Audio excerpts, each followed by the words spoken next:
Pre-Tax USA, where federal filing is always free.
Of our nation's capital. And as you know, mistakes can happen. And in this case, we don't know what happened. Yeah. And we actually are still waiting to find out if one or both of the aircraft still are in the water and how many people are involved, if there are survivors, if anybody has been rescued at this point. Yeah. We have our crew on the ground. Mm-hmm. Sierra Fox, you saw there at Reagan National, working her way into the terminal, and hopefully we'll be able to get some more information from her. We still don't have a timetable on this press briefing that we're expected to get from officials there at DCA. We're hoping it's been, what, maybe a little over an hour and a half, 90 minutes or so since this news broke. By the way, we mentioned Ted Cruz, and the reason his insight on this is actually quite important is because, as a senator, he is on the Commerce Committee, which oversees transportation, chair of the Commerce Committee, which covers transportation. So, you know, he would be one of the ones getting a briefing. Again, we heard from Senator Jerry Moran of Kansas, Congressman Don Beyer, who represents Northern Virginia, also getting some of that information coming in. But if you know anybody who is you know, heading into D.C., I would imagine this is not just going to impact our traffic tonight, but at this point, what it could do tomorrow for travel coming in and out of Reagan National Airport. We have crews all over the scene tonight. Again, we're working different angles here just because all of this information is coming in, and we're trying to sort through all of it and get through a lot of the noise. But a lot of the things that were suspected throughout the night have so far checked out. Again, military helicopter, which the initial reports had said it was a D.C. police helicopter. It is not. Military helicopter. Passenger flight. Those planes, the CRJ-700s, generally can seat about 70 people. So that seems to be the top of the line number that we're looking at least right now. But we don't have confirmation how many people were on board. And we also know that American Airlines, they have come out and said that they are aware of a crash and one of their planes being involved, but they've been very vague at this point, only to say that they will provide more information as they get it. So I'll tell you what we'll do right now. As we're waiting to get more information, I think what helps is getting insight on what goes on with these in these sort of situations. Let's bring in Richard Levy. He is an aviation expert. He's joining us right now on Zoom. Richard, you know, first of all, let's talk about situations like this, which is something, thankfully, is so rare in American aviation. However, when it happens, it is shocking and it is stunning. It really is. Good evening to you on our thoughts with the passengers in this situation. The military helicopter was on approach to runway 33 at Washington Reagan National.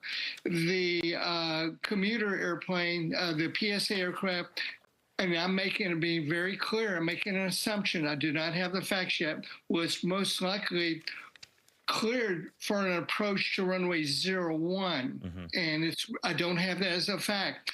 And so where the mid-air collision occurred over the Potomac, did one airplane make a mistake about identifying the runway? We don't know that yet.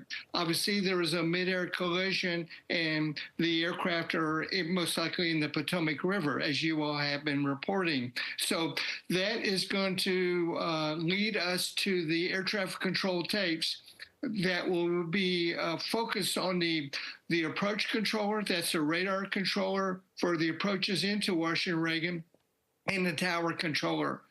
What approach were the helicopter, the military helicopter, and the PSA Bombardier 700, CRJ 700, cleared for to fly, and what runways did the tower clear the airplanes to land on?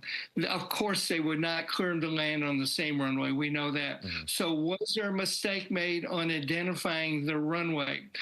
Did the one of the aircraft, and I'm calling the helicopter, of course, an aircraft also, was that one of the two aircraft not correctly lined up with the runway that created the collision? And I'd like to clarify one point, though.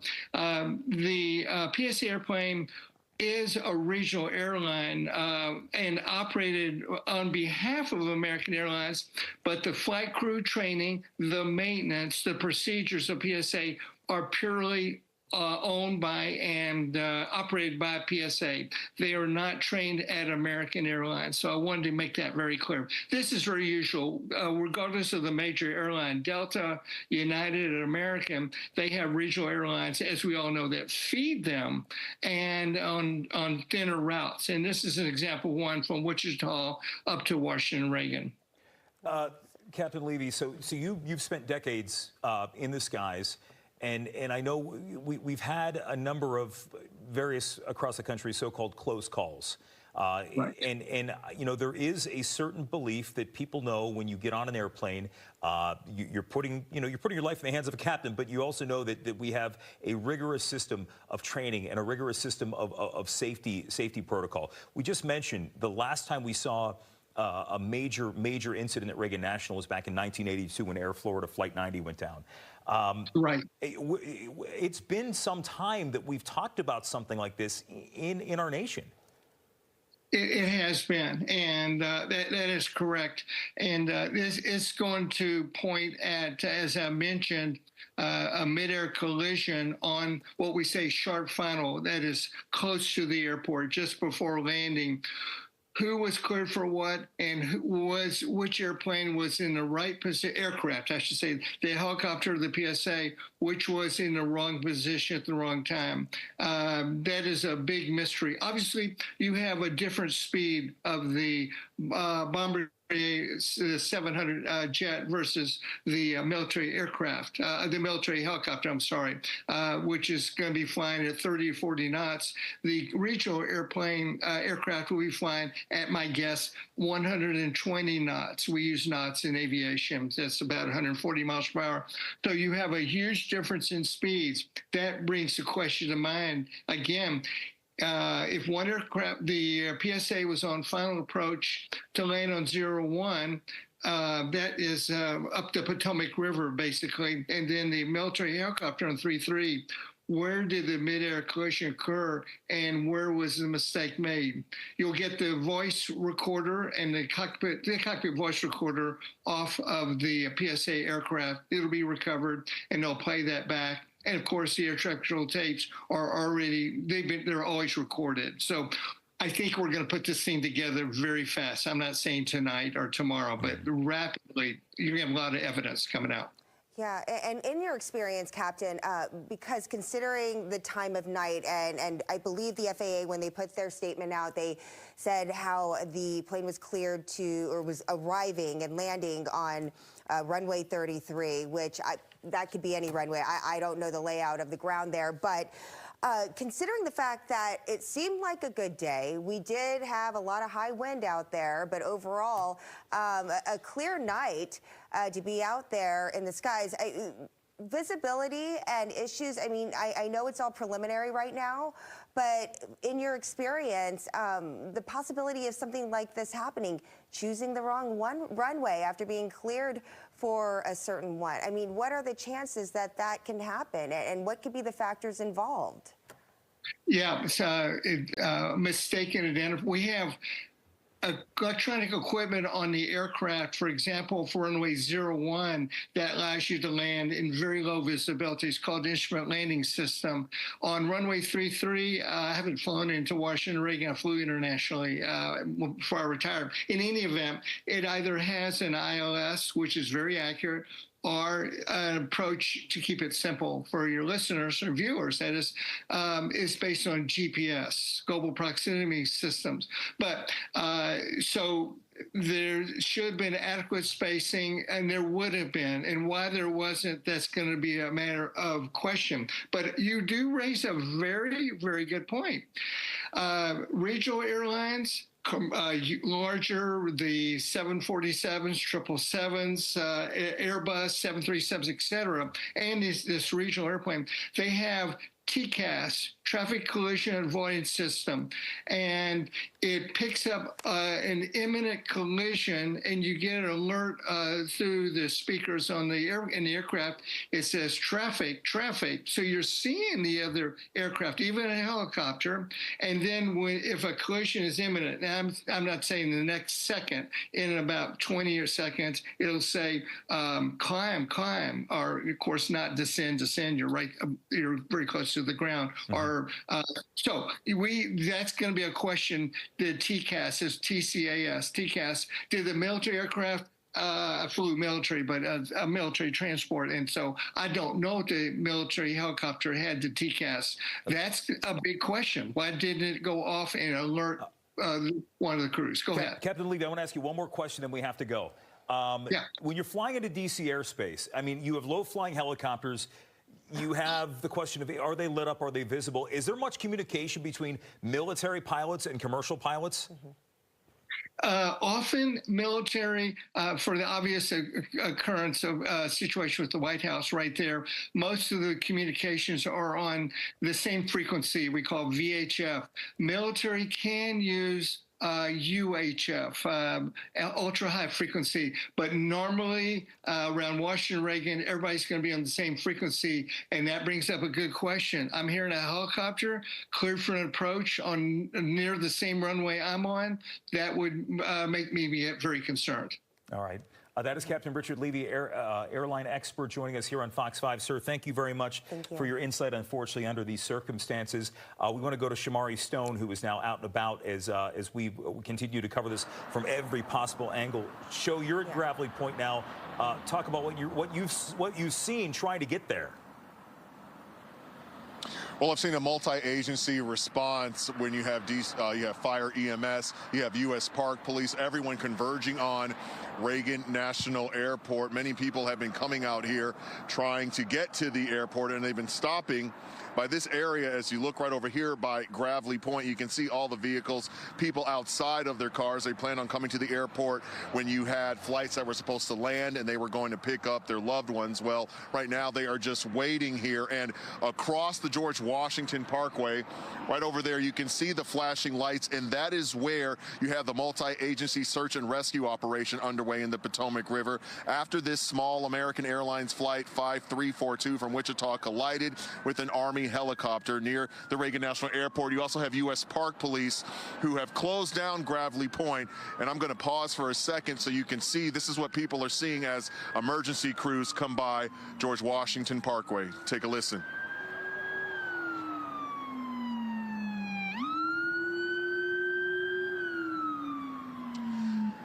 So that is exactly what people are seeing as they drive here to the airport. Folks are stopping as well with their cell phones, trying to capture all of this. And basically, the U.S. Park Police officer told me that Gravelly Point is closed. But as you can see through all this activity out here, emergency crews traveling right now fast to the airport, as you can see. Jim? Shamari, thank you. And you could, I think in a situation like this, as you point to the people who are out there, and we have seen members of the media attending to the scene out, I'm sure there is a good amount of speculation. People want to see what's going on. As Shamari just mentioned, Gravelly Point shut down, so don't leave, don't bother heading out there. Don't bother hitting the GW Parkway, because as you can see, that scene has just gotten bigger and bigger. We're now nearing about an hour since we hit the air. The reports came in just around 9 o'clock tonight, and the latest information is a military helicopter hitting that Bombardier CRJ 700 regional jet. Those generally have a capacity of about 70 people. It happened as the plane was just about to land, heading from Wichita to Reagan National just shortly before 9 o'clock tonight. So that's what we know. And again, we're still waiting, because we should get a briefing in just a little bit on this. Yeah, we have DC Fire, EMS, MPD, Fairfax County, you name it, they're out there. Several agencies all working together on this colossal rescue operation. We also know that Transportation Secretary Sean Duffy says that he is at FAA headquarters right now. He's at the headquarters. He is monitoring the situation. He was confirmed, you know, just Tuesday. Just sworn in yesterday. Yeah, just yesterday. He was sworn in today. And so first day on the job. And quite the tall order here. But yes, he is at headquarters right now. And we also know that in addition to him, the president, also the Secretary of Homeland Security, Kristi Noem, says that she's been debriefed as well. And Pete Hegseth also has said that they are there, ready to assist, ready to help in any way that they can. All right. So at this hour, again, as we wait to get more information on what happened, we do not have any confirmation on how many people were on board that plane. As mentioned, those rescue boats, at least from where Nana was at Gravelly Point, they were in and they were out very quickly. They relocated. But there's the information we're getting from the FAA. It was a Sikorsky H-60 helicopter while on approach to runway 33. And when you look at the flight plan out there, and when we just talked with Captain Richard Levy, of Aviation Expert Consulting, you know, the question is, was it on course? Was it slightly off course? But it stayed within the corridor of the Potomac. It wasn't as though there was a big misstep there.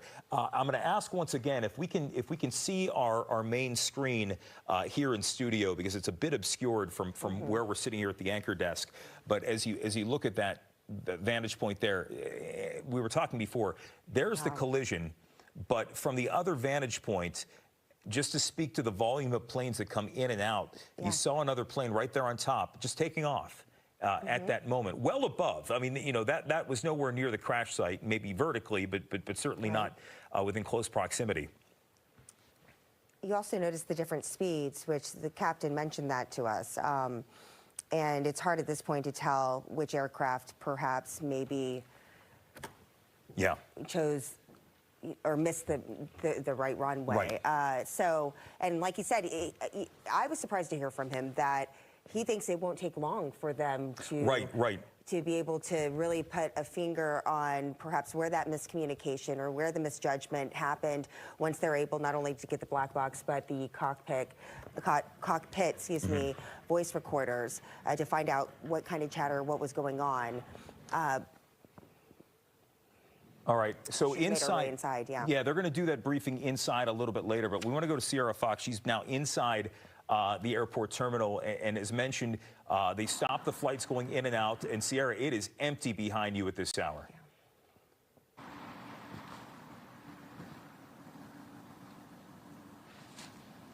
Ominous feel. I mean, look, it's completely empty. There's no one behind the computers there, no one waiting in line, no one grabbing their luggage or anything. It is completely empty. I can even hear myself have an echo in here because there's barely anyone. We've seen the occasional law enforcement agencies running back and forth. Obviously, there is a sense of urgency due to that mid-air collision that happened around 9 p.m. And if you look at the boards over here, soon it will change. But right now it says emergency alert. However, due to an emergency situation, all flights are being held on the airfield. Additional information will be available as received for customers on departing flights. Please check with your airline representative. But it's definitely such a scary feel in here. We have seen a few people waiting and walking around like this gentleman right here, but I do want to introduce you to Debbie here, who I was just speaking with. And when I told you what happened, what went through your head? I am completely in shock about this. I mean, this is horrible. I'm at the airport, and these people apparently crashed with a Black Hawk, and there's 60 people on board the plane, and they're in the Potomac, and they're going now with emergency crew to find out what the circumstances are. They don't know if there's casualties or what's happening, but of course it's upsetting. Absolutely. And what flight are you waiting for? Or did you just land? What's your situation here? I'm here early. I'm going to Midway Airport tomorrow, Chicago, for doctor's appointments, and I wound up checking out of my hotel early, and I'm leaving very, very early in the morning. I have a tendency to sleep late, so I didn't want to miss my flight. But you know something? I can't believe that this is happening. The whole airport is shut down. Is that correct? Yes, no flights are leaving or coming in. And now, what's your plan with all of this going on? I don't know. I absolutely don't know. I don't know if the flights are delayed and they'll be rescheduled for later tomorrow, or what they're going to wind up doing. I have no idea. And now, how often do you fly? Well, I've had my cardiology team is in Chicago, and I've been back and forth to Chicago on a monthly basis, flying with Southwest successfully. They do a wonderful job. I really like the airline, and that's what I was planning on doing very early tomorrow morning, and now I just don't know. And obviously right now we don't know, how many survivors there may or may not be, but just, what goes through your head knowing that, there's family members out there wondering what's happening with their loved ones? We have so much going on in this country right now with transition, and I have been at the airport. I was here for the inauguration, and I, came to the airport, and I saw the president's plane fly in and out of here. I saw, I think it may have been Jeff Bezos and Mark Zuckerberg. I mean, so this is like, they just left like the other day after being here for the inauguration. You could tell. Well, Debbie, thank you for speaking with me. They're telling me that I have to send it back into the studio right now. And of course, when a briefing does happen here at Reagan National Airport, we'll bring it live to you right here on air. At this hour, the information we're getting, again, from authorities is few and far between. Most of it is just thoughts and prayers from the likes of Mayor Muriel Bowser and many other lawmakers at this point. But we're still waiting to get concrete information on what happened. Yeah, until we have that information and the details and the facts, it's hard. It's hard to even put into words how people are feeling right now. I know that as I look at, I'm getting text messages from people who are from Wichita, friends of mine. I fly that path often. I know it very well. It is just utter shock. Yeah. People are lost for words. What do you do at a time like this if you can't be there on the ground to help out in a situation like this? We do know that we are awaiting that briefing, but I know you mentioned, Jim, Senator Ted Cruz talked about monitoring the situation at DCA and how they will be briefed tomorrow morning. That is what they've been told, is that they are going to be given the very latest information from the FAA themselves. And but hopefully, we're hoping that we will be able to get more information tonight, including any word of any survivors. Yeah. And people that have been rescued. In terms of when we were talking with our aviation expert and talking about how rare these incidents are in our nation, it looks like we've had a number of crashes involving sightseeing planes. There were some. We've had a couple incidents where one or two passengers were killed. We've not had a large-scale crash on really any runways in some time. I think the deadliest incident we've seen that I can think of in recent years was back in, gosh, it was a while back. It was in Buffalo. It was outside of Buffalo, New York. There was one in Buffalo, and I thought there was one in North Carolina as well. 50, it was, by the way, February 12th, 2009. 50 people killed. Colgan Air Flight 3407 outside of Buffalo. That was from North Carolina. That was a Bombardier flight. But I don't know. All right, let's bring in Kenneth Moten. He's here in studio now, just miking up and getting ready to go. No, I've been listening to you guys' conversation because it is stunning when you think about the safety record at DCA, and you think about the air travel in this country. It remains mostly safe, and we have to really search for incidents where we've had incidents of death, these fatalities, or anything large scale like this one. When it comes to DCA, guys, we are trying to just learn as much information as possible. That's why I've got FlightAware up behind me here. I know it's been a resource for you guys as well, as we've been trying to learn as much as possible about Flight 5342 from Wichita, which departed at 5:39 from Central Standard Time from Wichita Airport. 6:39 our time. It was supposed to land here around the 9 o'clock hour, just before 9 p.m. But you see this flight path right here behind me. We zoom in and we can see moving up the Potomac, and it's very eerie of where it stops here, close to DCA, into the Potomac there. That is a very normal flight path that we see for our regional jets here. And Jim? Just getting information from Fox News, we're hearing that 3 soldiers were on board that Black Hawk helicopter. So we're confirming that, but again, no word on their condition, but that's just the information coming in. I just wanted to make sure we got that information out there. And again, we've been telling people, as soon as we know, we will let you know as well. But that is the word that Jim just relayed to us. 3 service members on that Black Hawk helicopter. Again, we're still trying to find out exactly how many passengers and crew were on Flight 5342. Again, American Airlines, operated by PSA. Just because it has 70 seats obviously doesn't mean there were 70 passengers on that plane, but we're working to find out, when departing from Wichita, how many people, how many souls were on that flight as the rescue operation, the massive rescue operation of the Potomac, continues right now. As you take a look at that live scene happening, we still are taking a look at FlightAware, trying to learn as much information as possible. As we zoom out, I want to take you. Let's zoom all the way out, guys. Zoom all the way out. You see this flight path here, everything moving smoothly, going back east here on a flight that, when we look at the flight path, when we look at the flight record here as well, this is a flight that this has been done numerous times here. And when it goes into DCA, you heard Jim and Angie talking about DCA. It is the nation's busiest airports and runways when it comes to the size of it and the fact that it is in the nation's capital, and we see about 800 flights in and out of DCA every single day. You do the math on that. Every minute you're seeing flights landing, taking off, and really there can be no room for error. And so when we talk about the safety record, it is stunning that it has been decades since we have seen a plane crash or something to this magnitude. We talk about Air Florida Flight 90 there, 43 years ago, where that incident happened. And now it appears that we have a very, very unfortunate, catastrophic situation here with this Flight 5342. Again, as we try to learn more about this flight and we look into the safety records here, we know this is a very busy airport, this national airport here. This regional jet, this is a regional jet. The size of it is something that is normal for this airport. The air traffic is normal as well. But this incident happening where you have a helicopter, military helicopter, apparently colliding with this aircraft is something that we have not seen before here, especially ending the way that it has. But as we look at this FlightAware here and we try to learn more and glean more from what we're seeing here on this map, we're looking more into the records, we're looking more into the safety records of this aircraft as well. And as we wait for the officials there, here on the ground to give us more information, we will bring that to you guys as well. But that is what we're watching right now, guys, but we're just waiting for more information. Hey, I want to point out, we're just getting information now from Metro. GM Randy Clark just sharing tonight that WMATA is going to run extra Silver Line trains.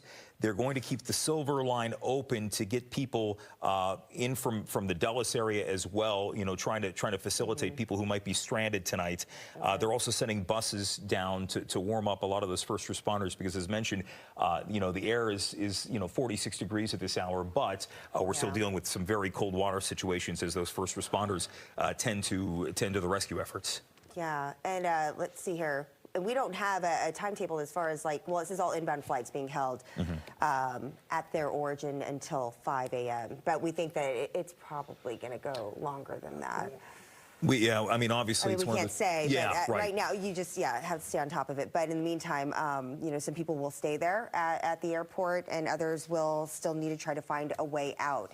And as you can imagine, with the situation like this, and with so many people and so many different groups there responding, and it's going to be like this all night, getting in and out of it there's just no complete guarantee what time that can happen for you or your loved one. So, but we do have Sierra Fox in there.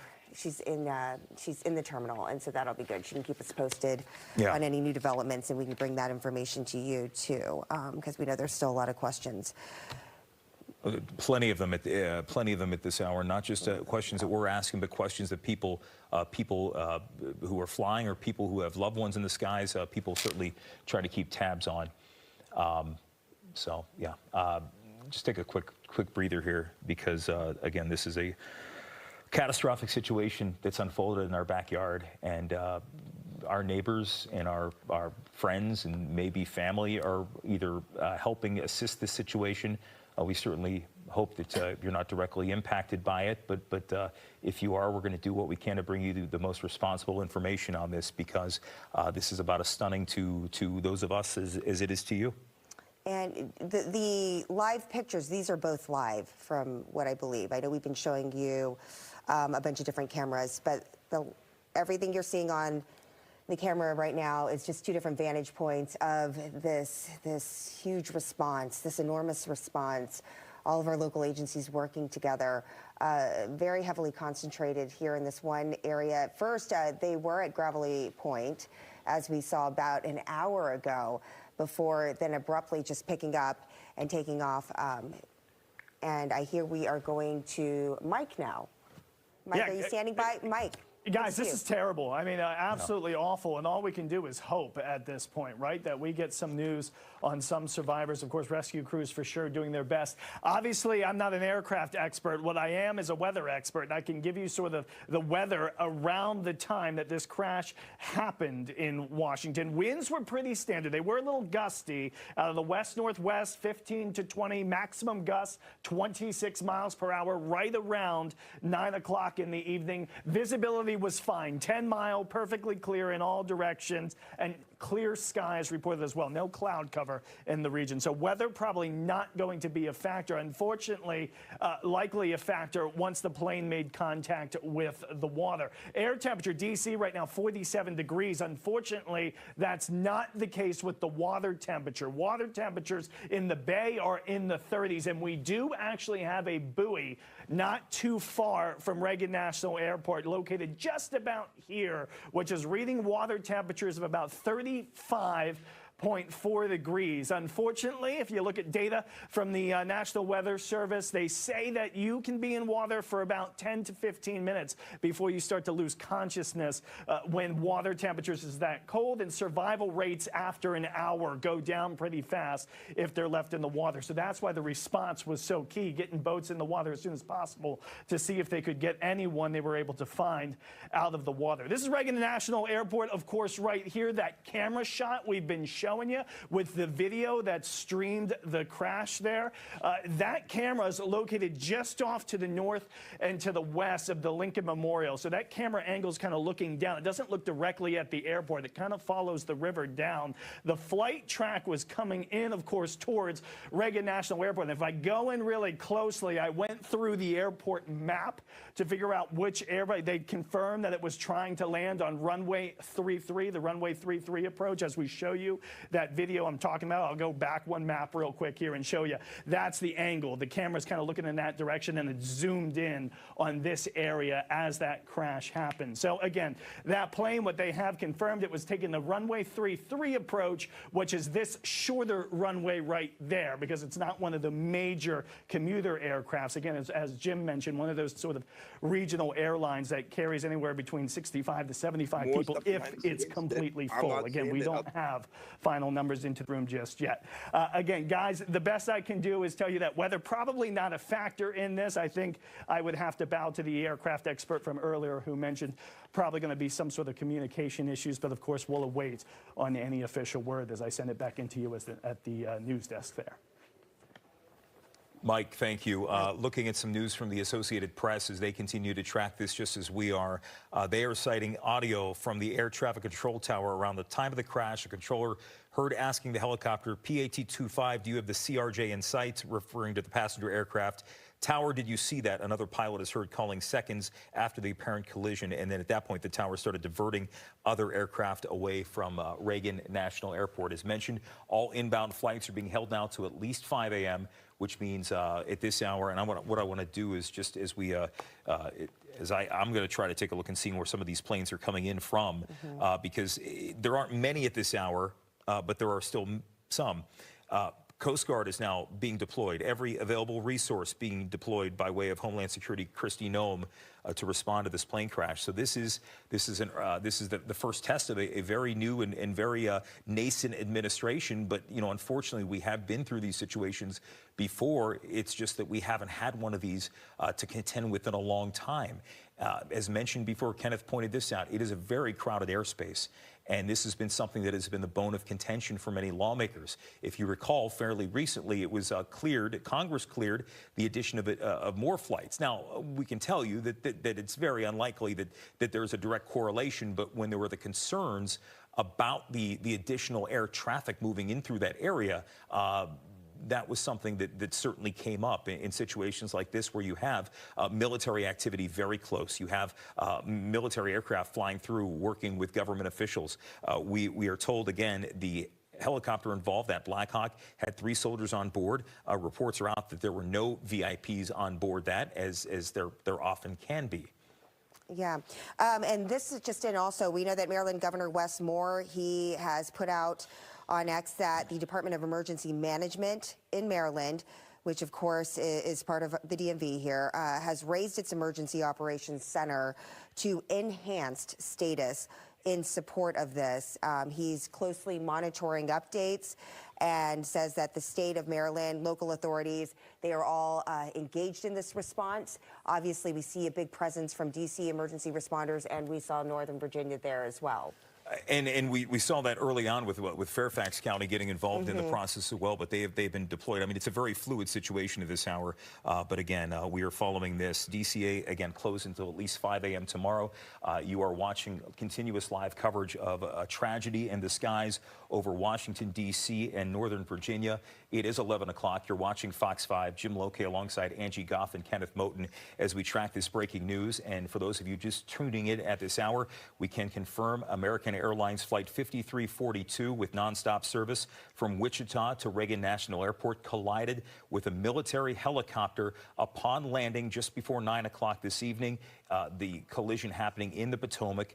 The reaction, the response was swift, but at this hour, unfortunately, we cannot tell you if anybody survived the crash. We don't have any idea how many people were on board that plane. However, those planes are generally configured to carry about 70 people. This is video from EarthCam that we've been showing you all evening long, the moment of impact, and you can see it right there, right at the center of your screen there, as another plane takes off right above it. Yeah, so there you go. Not the one on the right, but down towards the middle of your screen.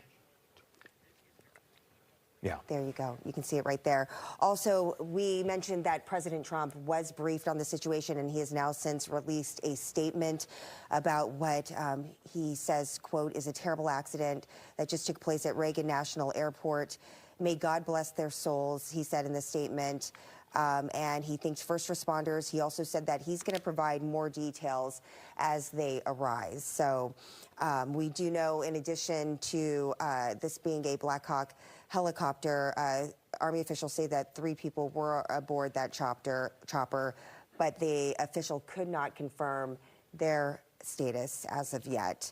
Just checking in terms of the planes that are being halted. The terminals are open. The planes, flights coming in have been halted. They're coming in from places like New York, Boston, Atlanta, Orlando, St. Louis, Houston, Chicago, Charlotte. So there are a lot of people at airports throughout the country stranded at their destinations or stranded at their origin points trying to get into D.C. I'm curious if we had to deal with any flight diversions at this point, because you can imagine in a situation like this, perhaps planes that were en route were maybe sent somewhere else. But we can imagine the effect this is going to have on commerce coming in and out of Reagan National well into tomorrow at this point. Yeah, I mean, this is such a busy airport, and also restricted airspace. I mean, that complicates things as well. At this point, we don't want to speculate on anything out there, but we do want to continue to rule things out. I know that the FBI did release a statement earlier saying that there was no signs of any type of foul play or terrorism or anything like that. So right out the gate, we like to put that information out there as soon as we get it, and that's important to pass along as well. So it doesn't appear that that seems to be any part of this situation or a factor. What we do know is that the Department of Defense, though, is coming to their aid, willing to help in any way that they can. The director of the Department of Defense, Pete Hegseth, already saying that he has been fully briefed on this, and they are standing by, ready to assist. Shamari Stone, let's go to you right now. You were at Gravelly Point just a little while ago. Let's get a sense of what you're seeing from your vantage point. Well, right now we are at Gravelly Point. We actually crossed over, and we're bringing you closer to where this collision occurred. You can see the flashing lights right over there by Reagan National Airport. As you see, this is a multi-agency search and rescue operation happening in the Potomac River. It's pretty cold in there, obviously, and after the small American Airlines aircraft flight 5342 from Wichita collided with that Army helicopter near the airport. And as you can see, this is the closest vantage point right now where you don't get in the way of the emergency officials. And Jim, you had actually mentioned around 10 minutes ago about WMATA buses. They are also here, 3 of them, to help the emergency responders because it is very cold out here, and some of them can go to the buses to warm up. But meanwhile, that search and rescue effort is undergoing, and there are more and more people who are coming near Gravelly Point. They actually can't come in here, but they're parking on the George Washington Parkway. You have spectators who are trying to take all this in as they take photos and pictures, but also you have people who are just curious, trying to figure out what exactly is happening. We don't want to speculate on any casualties or anything of that such until we hear from that news conference. But as of right now, there is a search and rescue underway. And as you can see, the flashing lights over there by Reagan National Airport. Back to you. Shamari, thank you. And let me just point out again, and we mentioned this before, and as he said, people were showing up, curious onlookers. Look, let's call this what it is. This is a tragic situation. You could see the rescue effort underway. There are so many people who went to work today, didn't expect their night to end like this, or maybe their night's just beginning on the rescue effort. We're asking you, we've not been told to tell you this, but I think common sense prevails. Steer clear of that area, because at this hour, there's going to be countless numbers of emergency vehicles going in and out. We will keep you apprised of what we learn. I think that's the most important thing. I can understand the curiosity. Yeah. You know, with this literally being in your backyard, right? Oh, absolutely. And, right. And Gravelly Point being the place that everybody goes just to watch the planes come in and out. So, you know, I know a lot of engagements that happen there. I mean, that's a happy place, but tonight is not the night. And like we said, you know, staying with Fox 5 and staying with us and our team. We have our field of reporters that are going to be out there, our crews, and we are bringing you literally. We're linked up in our ear. People are talking to us as we're talking to you. We're looking up things. We're getting confirmation. We want to make sure that the information we pass along to you is correct. Again, we are not in the business of sitting here to speculate or to do a guessing game of what went wrong.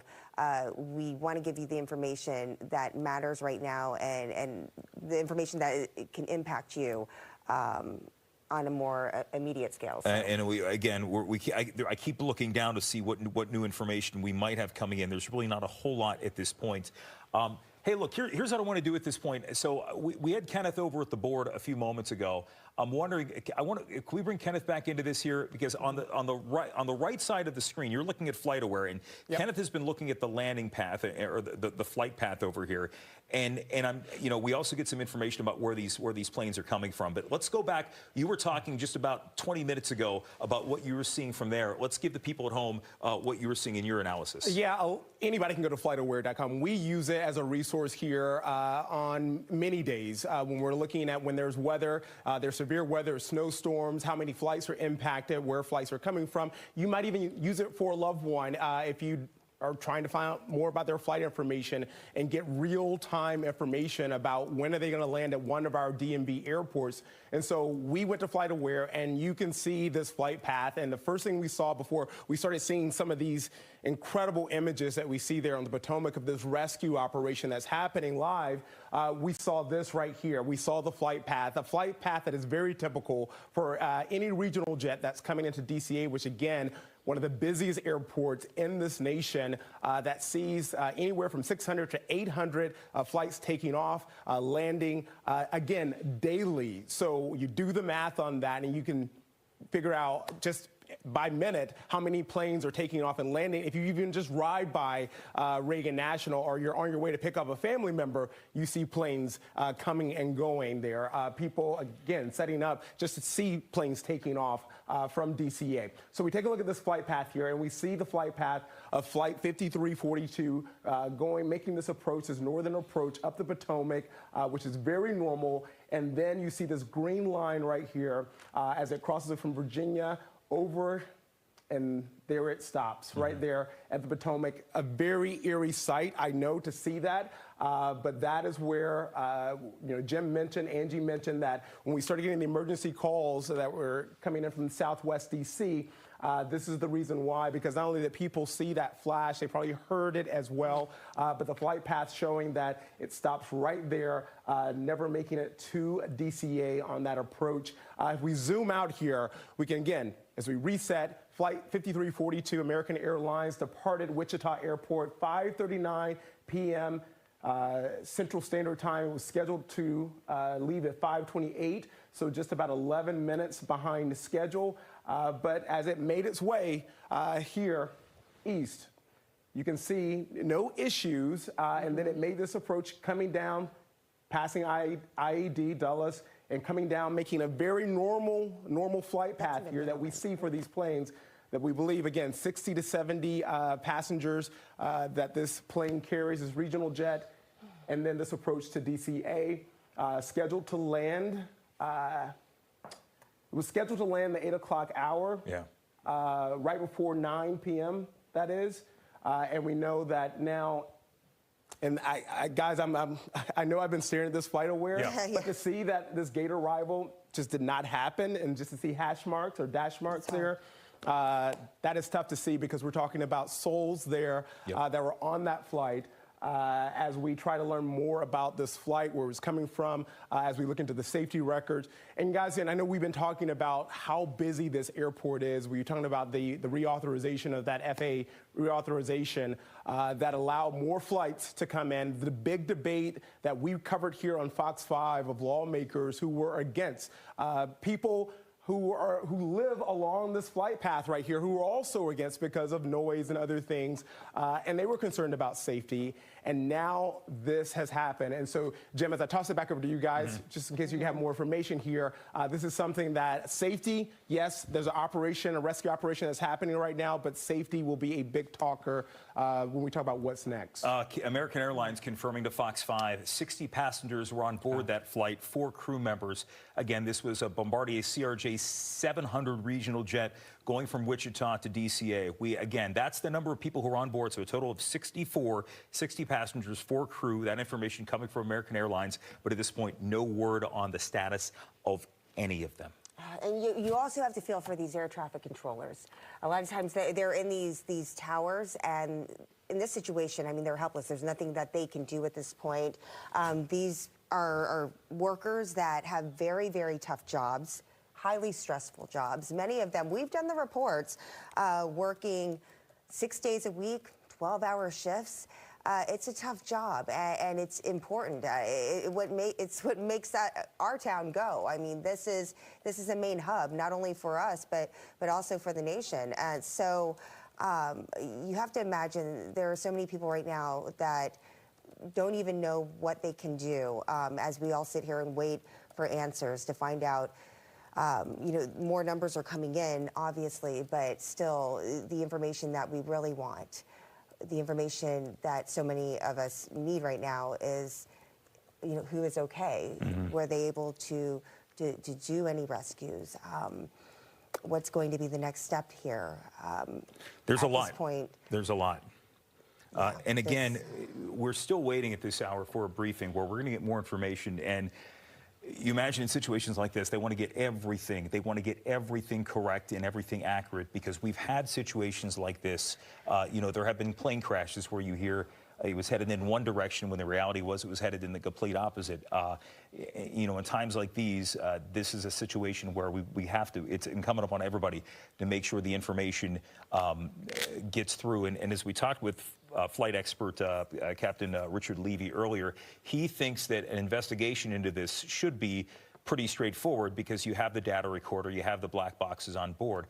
There have been flight crash investigations in the past that have taken years to complete. There was one back in 1994. It was U.S. Airways Flight 427 that was landing right outside of Pittsburgh, Pennsylvania, where there was a problem with the rudder jammed, and it was FAA investigators called it at the time one of the most confounding and confusing investigations. So you hope in a situation like this, regardless of what the outcome may be. Emily X. Morella. And so, as we've learned, and just about every elected official at this point is putting out statements. And I wish we could tell you that we have more information from them. I think at times like these, a lot of officials feel like it's important at least to say that they're aware of the situation, which it certainly is important to do that. But we don't have anything groundbreaking from any of those lawmakers, at least not yet at this hour. Yeah, it'll be interesting if we're able to talk with the captain again, Captain Levy again, to talk to him about, a lot of times those commercial airliners, they have a system in place. It's a traffic collision communication system of some sort, which actually alerts the pilot to avoid, in the cockpit, alerts the pilot to avoid nearby aircrafts. And whether or not there was not enough time. Right. I mean, it seemed like it all happened rather quickly. I want to point this out right now. I know if you're watching us in D.C., it may be one thing. If you're watching us on a live stream elsewhere, we just got a report from American Airlines. And what I want to do is, if we can, I'll read the number out loud here. But if you believe you may have had loved ones on board Flight 5342, call American Airlines, and they put out a number, 1-800-679-8215. Although I would imagine, it's entirely possible, again, with this flight landing from Wichita here into D.C. But again, American Airlines now is sharing this information. They're now calling it an accident as opposed to an incident early on. And I realize that is it's just a term, but in times like these, they're trying to make sure the information that gets out there is accurate and not speculative. Yeah, after confirming that the 60 passengers and 4 crew members were on board their plane that crashed in that mid-air collision earlier, just before 9 o'clock, they also went on to say that their concern at this moment is for the passengers and the crew that were on board, and that they are in contact with authorities. They're assisting with emergency response efforts at this point, and now offering this phone number, 1-800-679-8215, to those who might have someone who was on the flight or know someone, or you're just trying to get information about it. So again, that number, 800-679-8215. What I'm trying to do is, and I don't know if we have any of this information. We've not seen it come in terms of flights that may have been diverted, because there were a number of flights that were supposed to land at Reagan National and cannot at this point. As mentioned, inbound flights are being held at their origin until Thursday at 5 a.m., but you got to imagine that there's a good possibility there were planes that were en route to Reagan National, because Metro, just within the last half hour or so, said that they are extending Silver Line service out towards Dulles Airport tonight to assist if anybody has had to divert to Dulles. But we don't have any specific specific examples, but you can imagine that in a situation like this, the GM of WMATA, Randy Clark, certainly may have been given information that would necessitate keeping the transit system open for some time.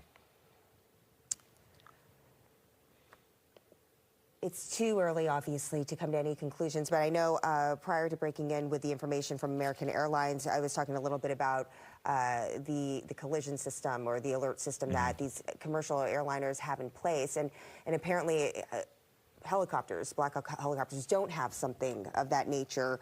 But because of the structure and the way that it's created, looking at just commentary from Black Hawk pilots online saying they have a pretty good vantage point. They have good clear views. They can see what's around them if there's something approaching. So not sure if visibility at all was an issue. Obviously, weather, other than it being dark and being, moonlit, might be the only factor when we talk about visibility. It's too hard to say, but it seems that both aircrafts are not equipped with an alert system of that nature. So, and I want to go back to just things that we've been saying throughout the night in terms of the early speculation and the early information that was coming out.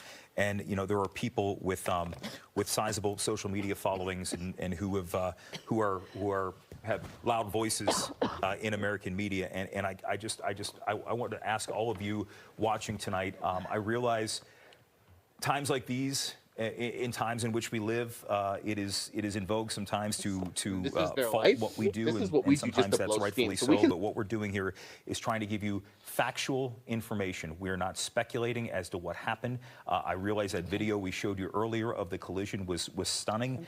We saw that just as you did in real time on TV.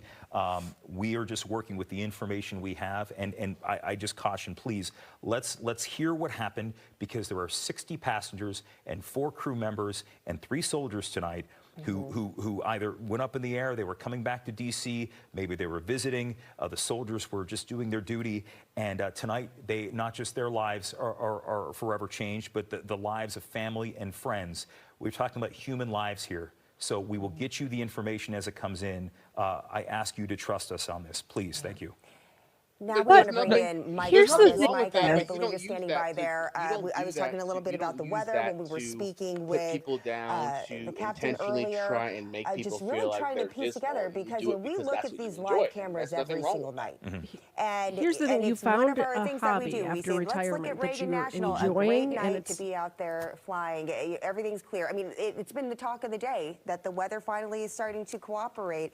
And so maybe you could shed just a little bit more light when you look at the area and the conditions at the time when this happened. Right, and that's something, the folks at the National Weather Service work so well with the folks down at D.C. They issue reports every day specific for the pilots, for the planes coming out. They know everything that the wind's doing, how conditions will be. You heard the expert earlier. Are they flying instruments coming in? Not today. They shouldn't have needed it because conditions were so clear. Again, I was able to go back into the data just to see, did any wind shift happen during this particular incident? And the answer is no, at least not from the data that's being reported out of DCA. Winds were steady for the better part of the last several hours. West-northwest, 15 to 20 miles per hour. There was a maximum gust of 26. That is more than enough for even the smallest planes to be able to adjust to. So nothing substantial in the winds. Visibility was maximized. 10 miles plus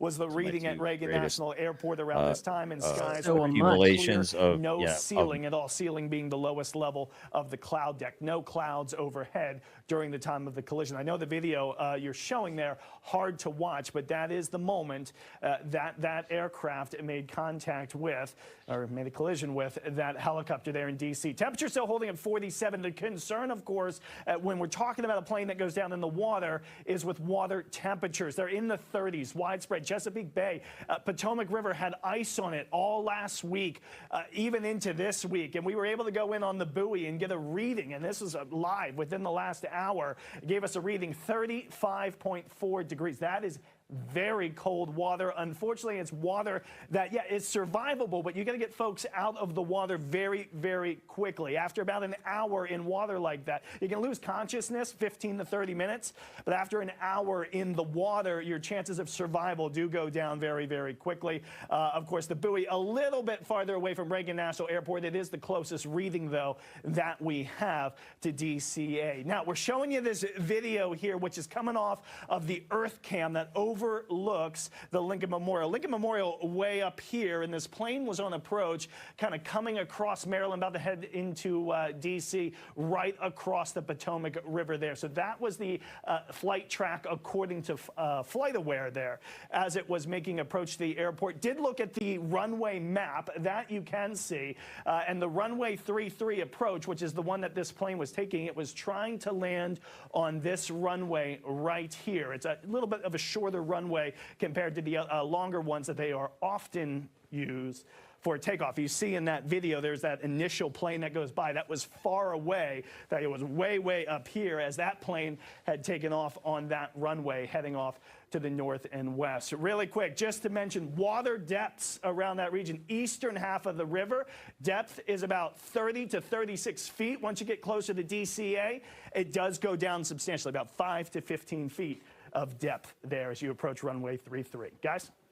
Mike Thomas, thank you. All right, so south of, and as you look at the map there, a little south of Alexandria, Arlington, is Dangerfield Island. That's where Bob Barnard is right now. Let's check in with Bob at this point. Bob, you're up late with us. We appreciate it. Let's get a report from you. Yeah, guys, I'll tell you what, there are hundreds of people out here, just ordinary citizens who are just compelled to come to the river's edge to do what they can, to see what they can see. And what we're seeing from here, as you described it, Jim, just south of Reagan Airport, just south of the runways here, it's a marina.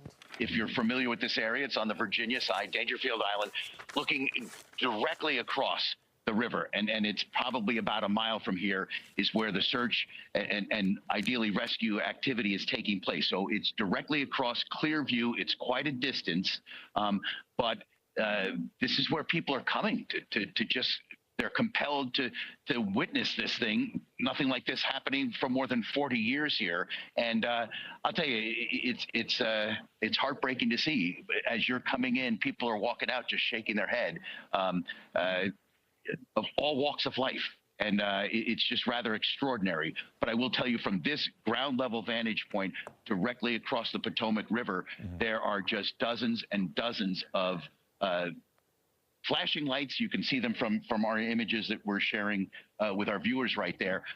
Both straight across, kind of like where we believe this crash happened, as you've been describing, Joint Base Bowling. You know, that's where Marine One is stationed. So that's all federal property. So I'm going to try, as soon as I'm done speaking to you here and now, to go around to the DC side to see as close as we can get to where the activity is happening. But also there's quite a bit also south of here.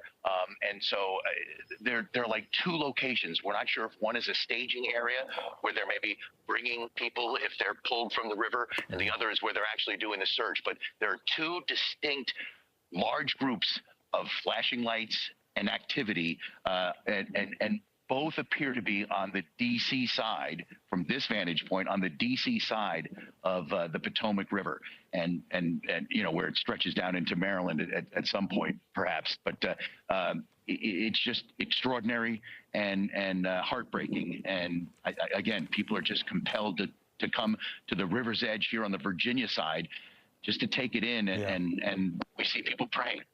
So, Bob, let me ask you, as we were looking at where Shamari was earlier at Gravelly Point, and we all know because it's right there, right on the edge of the runways, where you are, where there are curious onlookers, you're far enough away from the airport, I would imagine, where it doesn't appear that that's impeding any sort of response, correct?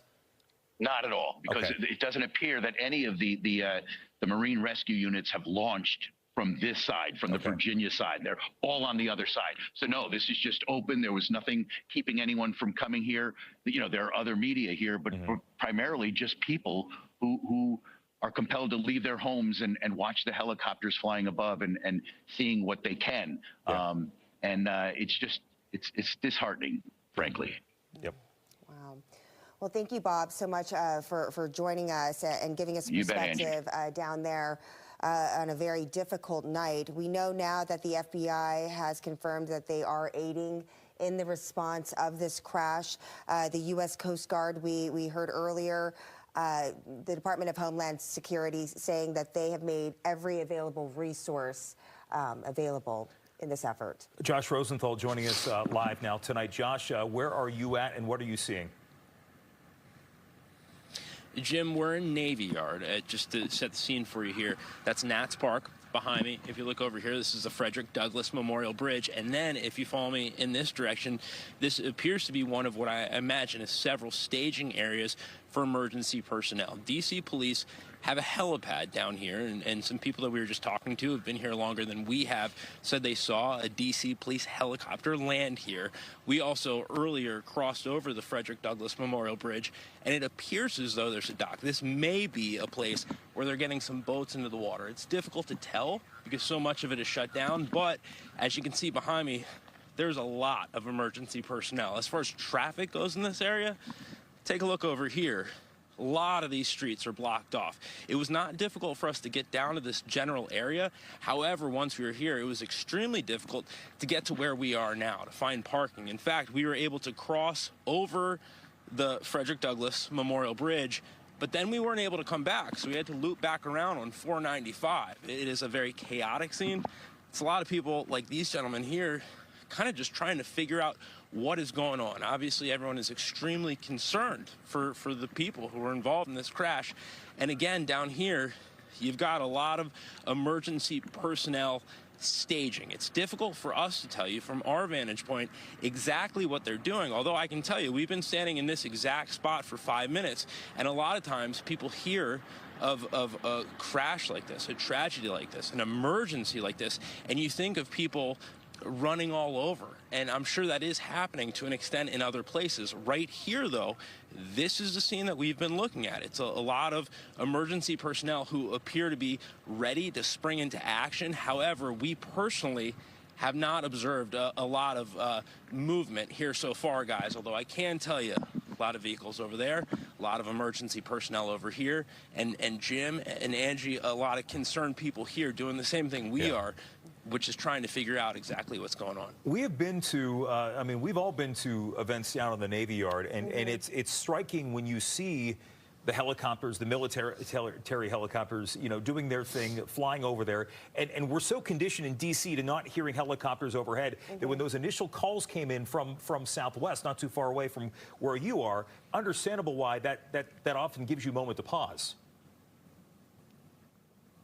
Yeah, absolutely. And this, what we're seeing right now, this is different from what this area normally looks like. You're used to seeing law enforcement everywhere, but not like this. All these roads are blocked off. It is eerily quiet. It is eerily calm, despite all these emergency lights.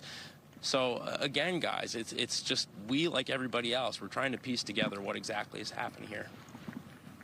It is still so staggering.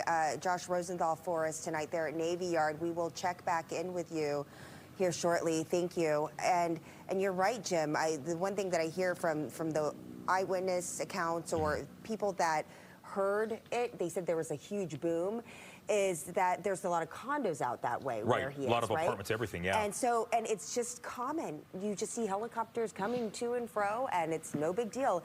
And it wasn't until they heard sirens after sirens, that they looked out and they said, whoa, okay, something is going on here that is out of the ordinary.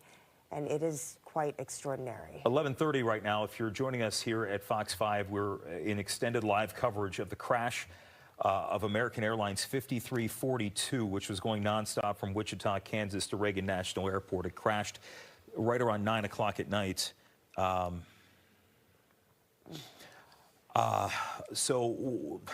Excuse me. A military helicopter was flying, and we have video, and we've seen it many times, and you're going to see it many times again for the time being, unfortunately. But it really does. It's the most tangible image of what happened. Our EarthCam camera right near the Kennedy Center, which showed that Black Hawk helicopter colliding with that flight. It was a Bombardier 700 flight with 64 people on board, 60 passengers, 4 crew. As for the military helicopter, 3 soldiers were on board that, and we'll watch it again. And as we pointed out a couple of times, you see that plane up on top. That had nothing to do with it, but the collision happened right below it, that fireball that erupts just as you see all of those vehicles crossing the Potomac, leaving the city. Still at this hour, and here we are 2.5 hours after the collision, we don't have any clear picture if anybody survived. We've been hearing reports. And right now, we've talked with a passenger, somebody who is standing by at Reagan National Airport, which, by the way, is closed. All inbound flights being held until at least 5 a.m. Let's take a listen. We got boarded onto the plane, and maybe 20 minutes later, a crew member came in and said that there had been an issue, and we're gonna have the airport is closed, and it probably will be closed for at least the next 2 hours. And they wanted everybody to deboard the plane. We waited to see what would change, and later they let us know that the airport was closed for the rest of the night, and maybe tomorrow as well. They also let us know what was going on, that there seemed to have been a military helicopter that crashed with a plane, but we didn't really hear too many details from that. And it's kind of different than what I've been hearing on the news, so we're not really sure. When you were on the plane, you say you looked out the window. What did you see? I saw about probably like along the river, a little further out from the airport. You can see the 2, 3, maybe 4 blocks of just lights all the way down. Does this worry you since you were on a plane and when this all goes down? It worried me quite a bit. And my wife was really concerned, and she's like, you should just get out of that airport, go somewhere, stay at a hotel, and leave from another airport tomorrow. A lot of people were in that situation tonight where they were on a plane or else they were on the way into Reagan National. A number of flights have been diverted. Metro is running additional service on the Silver Line tonight, going from Dulles Airport to Metro Center. And then at Metro Center, they will bus people back to Reagan Airport. But we should point out, Angie, with this flight coming into D.C., I hope people are watching. I hope nobody's directly affected. But if you are, American Airlines does have a statement out tonight, and they have established a hotline. It's on the screen, 1-800-679-8215.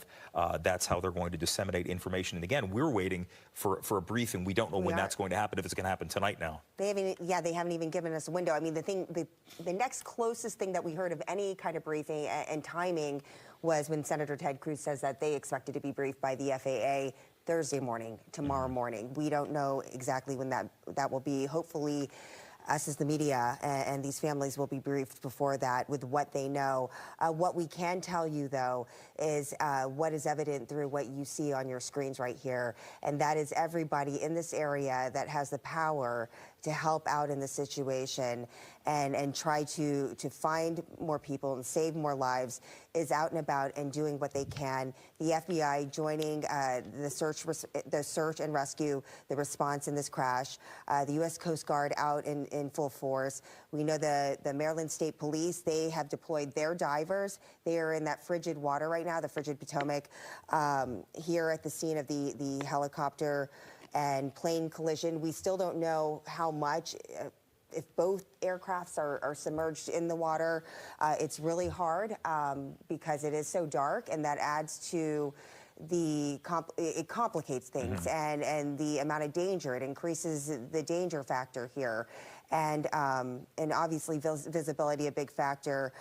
Dozens of firefighters also joining in those dive operations. So we got a lot of people on the ground that you can see, but we also have a lot of people in the water as well, working to do everything that they can in their power right now to bring survivors to safety. You know, as we mentioned before, all this came in tonight, right around in the news around 9 o'clock. And you know, initial reports come in that it was a crash, small crash. Then we heard the helicopter was involved. Then there was conflicting reports of where the helicopter was coming from. And that's really situations like this. This is just how breaking news works. And we often hope all this information comes in, and we just hope it's overblown. And that's generally what we were hoping for, regardless. As we sit here and we're waiting just with so many of you to get some answers on this. We are going to remain on the air, it appears, through the evening into the morning. The morning crew will be joining us in a couple of hours because once we get those initial reports and once we get the initial information, then comes obviously the impacts it's going to have on air travel in and out of D.C. And I realize that is not the most important thing to talk about. Talk about people flying out, but regardless, this is the nation's capital, and you know, lawmakers fly in and out of there, dignitaries fly in and out of there. It's not just passenger flights, as we know. Many other important flights, smaller flights, larger flights, they all come in and out of Reagan Airport. We do know that, as Angie mentioned some time ago, the newly minted Transportation Secretary Sean Duffy is monitoring the situation. They have reached out to Governor Youngkin, Mayor Bowser, Laura Kelly, who's the governor of Kansas, and Jennifer Homendy, who's the National Transportation Safety Board chair. They're all going to work together on this. But as far as information that we are getting from a district standpoint, D.C. police have sort of taken over.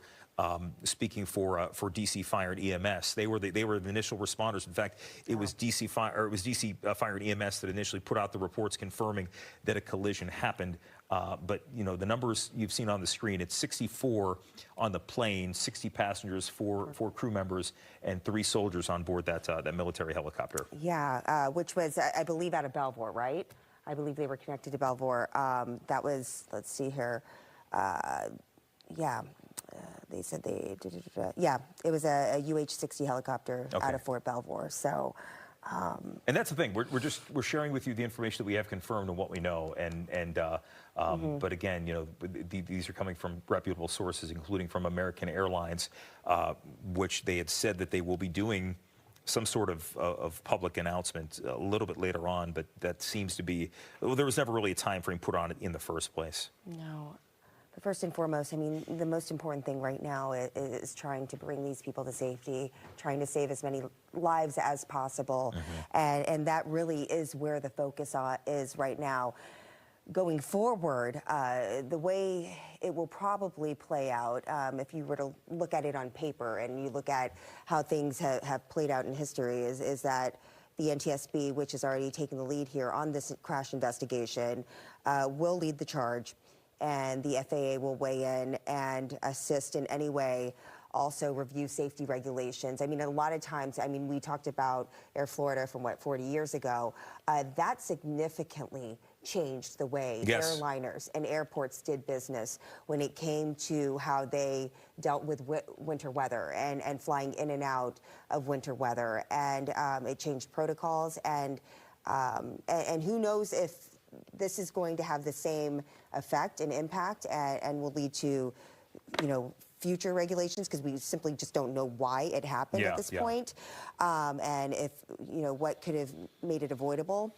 But more light will be shed on it once we do have access to the information provided by the black box, the flight data, and of course the cockpit voice recorder and the chatter that we're going to find on there that might be able to reveal more information about what led up to it, analyze the cause. Then you've got the witnesses, then you've got the pilots, then you have the air traffic controllers.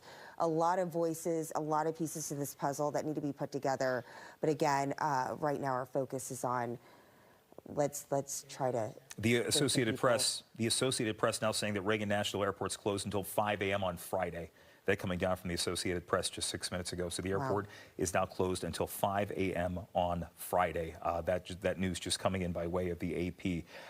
As we've been talking about this in terms of the situations we've seen in the sky in the past, I want to bring in Nana St. Yobonsu, who is live now inside the airport near those boards and speaking with people. And I just want to point something out, Nana, before we come to you. And this is something, as I look over your shoulder and I see Fred Rogers, and he said something I remember as a kid, which is look for the helpers. And there are a heck of a lot of helpers out there tonight trying to bring some peace to a lot of families. And the helpers out there, we thank them for their service. Nana, what can you tell us? Yes, Jim. So right now we are inside the airport. We're on the ticketing level, and all the screens throughout the airport say just this. Due to an emergency situation, all flights are being held on the airfield. Now let's talk about the fact that flights are being held.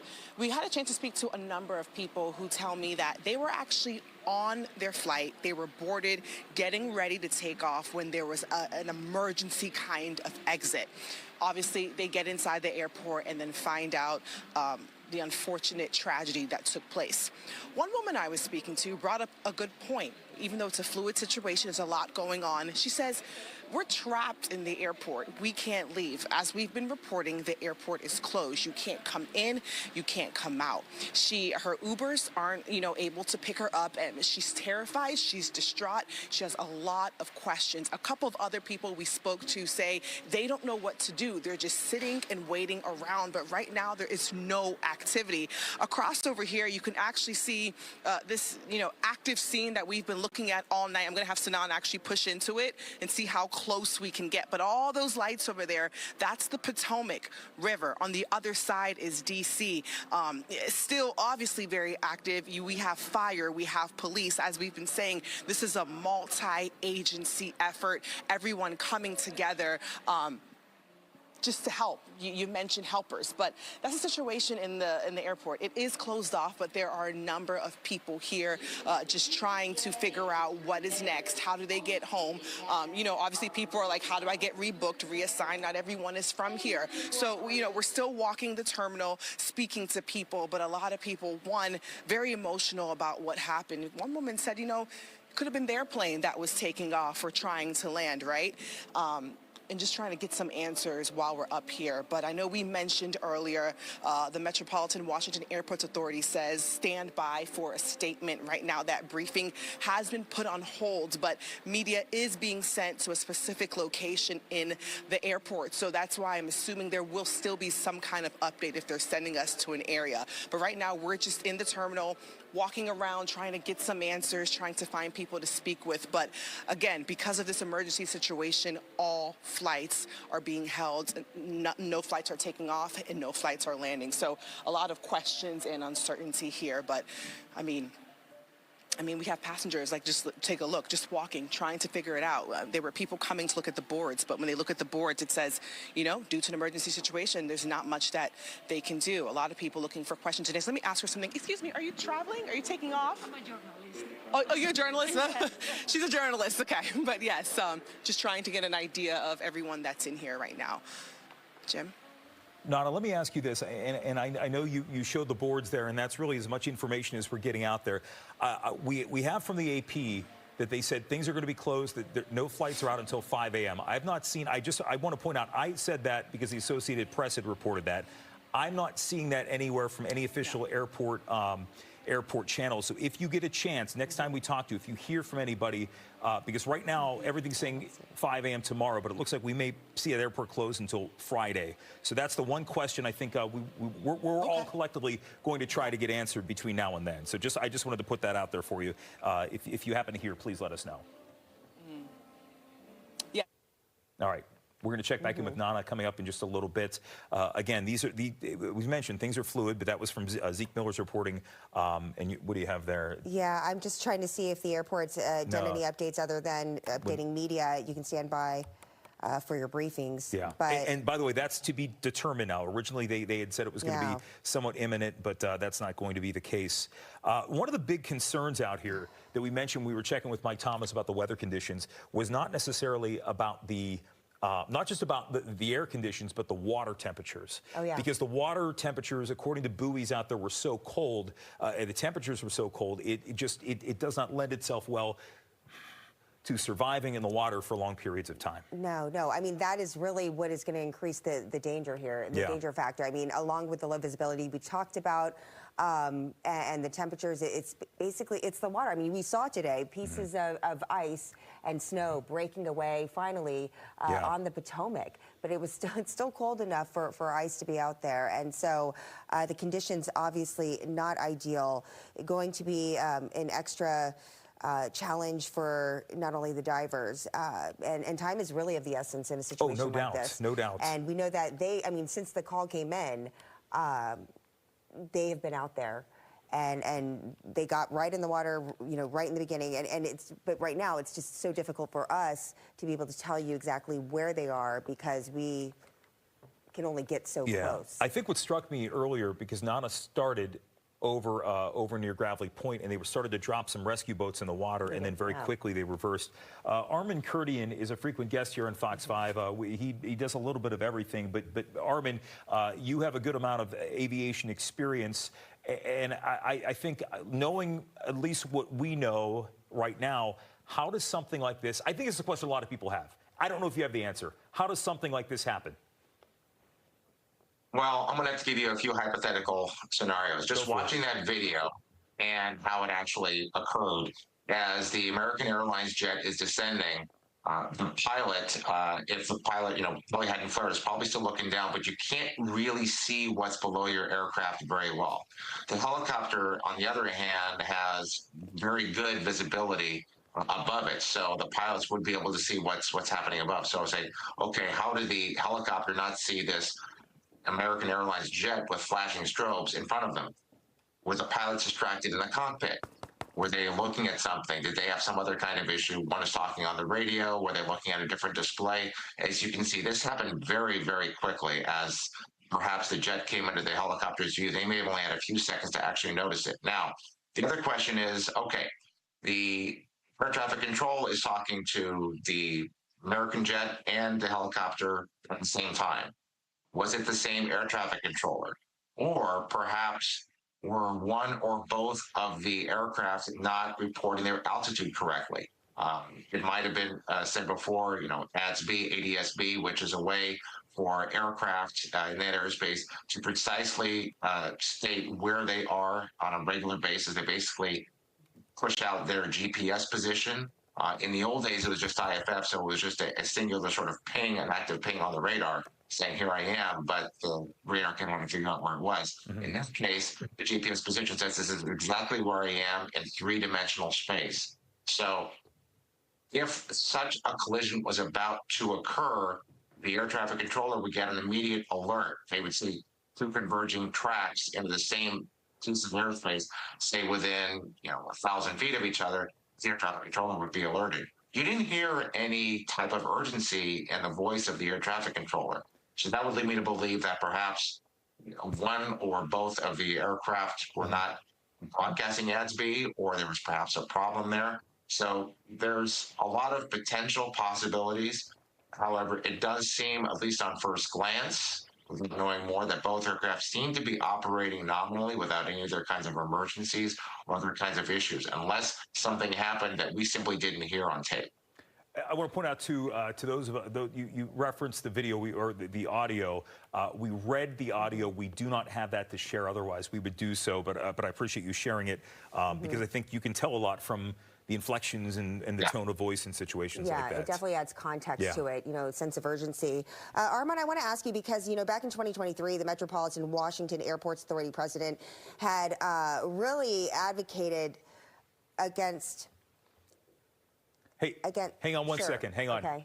So we just got in our ears, and I want to point this out. That helicopter, the Sikorsky helicopter, the Black Hawk helicopter, was on a training mission when it crashed. Just to share that with everybody. And again, 3 soldiers on board, no idea of their condition, nor do we have any clue about the 64 people on board that plane. And you can correct me if I'm wrong, but in training missions, I mean, those are routine for them. This is their training area. I mean, it happens quite a bit. You see a lot of helicopters around, and so perhaps a routine training mission information, but good information there. But just going back to what the airport authority president said, he advocated against adding more flights, additional flights, said that they were already operating at full capacity, that the main runway here at DCA is the most widely one used. I think 90% of their flights come in and out of it, one of the busiest runways in the nation.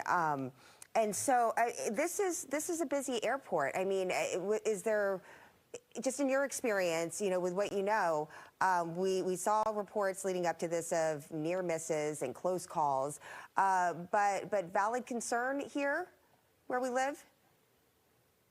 So not knowing exactly what the number of takeoff and landings are going on, you have to just look at the geography, though. Reagan National is right in the heart of the D.C. area, of that, basically that national capital region, let's say, you know, right there in the heart of the Potomac. So when you look at the air traffic load coming into Dulles, into Baltimore, Washington International, certainly you can understand their hesitancy to bring in additional folks. And then you have to ask, well, why would he say that? Well, there could be some very good reasons. Perhaps the number of air traffic controllers they have was simply not enough. Perhaps the amount of ground crews was a limiting factor. Perhaps there were some other limiting factors that would prevent them from handling more aircraft. Not necessarily a safety issue, but simply from a logistics standpoint. It takes a lot to bring in an aircraft and send it off. Yeah. So it could be a number of factors. Armin, thank you very much. Again, we're getting more information as it comes in by the moment here, and we got to go out to Shamari Stone, who is right near the airport, with more. Hey, Show. Hey, Jim and Angie, we're here by Gravely Point, and you can see behind me, that is where this search and rescue effort is happening. A lot of people have been coming out here concerned about these 64 people who are on board this flight. I'm joined by Mark Hecker. He's actually from Washington State, and you are in D.C. for business. You're out here. What's going through your mind right now, Mark? I mean, I just, you know, we wrapped up our dinner and everything, and we had a, you know, at a conference, and, you know, saw this on the news. And I spent a lot of time in Washington, D.C. earlier in my life, and I used to come out here to Gravely Point to watch the planes, and I just couldn't sit in the hotel room. Just had to kind of come out and take a look at it, and, you know, take a moment to, you know, give some thoughts and prayers for the people that are involved here. Your reaction when you see right over there, there's Reagan National Airport, there's the flashing lights. There's a lot of activity with police, U.S. Park Police, emergency crews. You have fire trucks going back and forth. What's going through your mind with that, Mark? I mean, you could hear it all from our hotel room, and it was weird because you could hear that something really big must have happened because there were so many sirens going off. And I mean, it's just an incredible show of support, you know, from the local emergency responders to come out. And I mean, I think back, I mean, it's stunning to see DC National with no planes coming out of it. I mean, the last time I remember seeing something of that was 9/11, and me too. Here we are. So it's really sad, and you know, I really hope we can find something and hold that out. But you know, it's just a tragic thing to see, and my prayers for the people that are involved. Well, I want to thank you for speaking with me, Mark. You take it easy, and yeah, it's really cold out here. Moments ago, I just spoke to some employees who were on the WMATA buses, and they tell me that they are waiting just to help the emergency responders if they need to warm up, because it is pretty cold out here tonight. And there are also Metro Transit officers, and they are also on standby. Everyone's right now on just basically wait and see mode, because right by Gravely Point, there's actually a dock here, and that is where some of the boats, the search and rescue boats, were coming in and out of. And Bob Barnard is at another area, and this is one of them where crews are basically on standby. They're listening to dispatch. They're also speaking with federal authorities to determine what to do next. And basically now people are just, you know, offering their thoughts and prayers for everyone involved in this midair collision. Back to you. All right, Shamari Stone for us tonight, and we are getting word that there will be a briefing at 12:30 a.m. On what happened. That should be the first official word. And according to Sierra Fox, we're learning that there could be briefings every hour after that as warranted. I presume we will bring that to you, or at least the information that comes out of that press conference live for you here on Fox 5 as we continue our live breaking coverage into the evening. We want to point out that number on your screen right now. If you know anybody, if you are concerned that you may have a loved one on board that flight which was 5342 from Wichita to Reagan National, call the number on your screen. I caution you, only if you are concerned that you have a family member on that flight should you call this number, 1-800-679-8215. Yeah, and at this time, we know that no flights are coming in or out of DCA. The FAA confirming that Washington Reagan National will be closed until 5 a.m. on Friday. So 5 a.m. Friday, so all day tomorrow till the next morning. And that, of course, is subject to change, and we will keep you posted on that. In the meantime, Sierra, she is in the terminal, and she says that all but a few passengers and personnel are still in there. But we saw with Nana, there were some that said they can't leave, that they couldn't find a way out. They couldn't get access to their Uber. They're pretty much stranded there. So we'll see if their conditions change, over time. But what is good and what is promising, at least we do expect to have that update here within the next half hour or so, around 12:30, and then hopefully an update every hour after that, if they can. At least that's what they're telling our sources there on the ground. Just to reiterate, what we do know is that a passenger plane carrying 60 passengers and 4 crew members that was incoming from Wichita, Kansas, expected to land right before 9 o'clock p.m. American Airlines 5342, at some point collided with an Army Black Hawk helicopter that was on a training mission, a helicopter that is out of Fort Belvoir. And at this time, it is believed that the aircrafts are in the Potomac, and that is where the rescue operation does continue. At this point, we don't know. We have no confirmation that anybody or anything has been pulled from the water. Yeah. We haven't seen any evidence of that, and we have not been told otherwise. So when Nana mentioned, and Angie just reiterated about the people who were concerned about being stuck at the airport, Metro, Shamari took us over towards one of those buses where they're using Metro buses to warm up first responders, but more significantly, because there have been reports of flights being diverted, Metro is running Silverline service late tonight going from Dulles Airport, where some of these flights have apparently been, at least according to FlightAware. We have not confirmed with NWAA if any of these flights were confirmed, but FlightAware says some of them have been diverted elsewhere. So they are running Metro service from Dulles out towards Metro Center, and then at Metro Center they will run bus service to get people down to Reagan Airport if they are parked there, if they're trying to get around. Metro service, by the way, obviously Silverline does not run to Reagan Airport, which is why they have that bus service going. But take a look at your screen right now on the left side, and you can see this is an extraordinary shot of some of those rescue workers on board one of those boats in the water. Really the closest I think we've been able to get so far tonight. Yeah, that's over from Alexandria. Okay.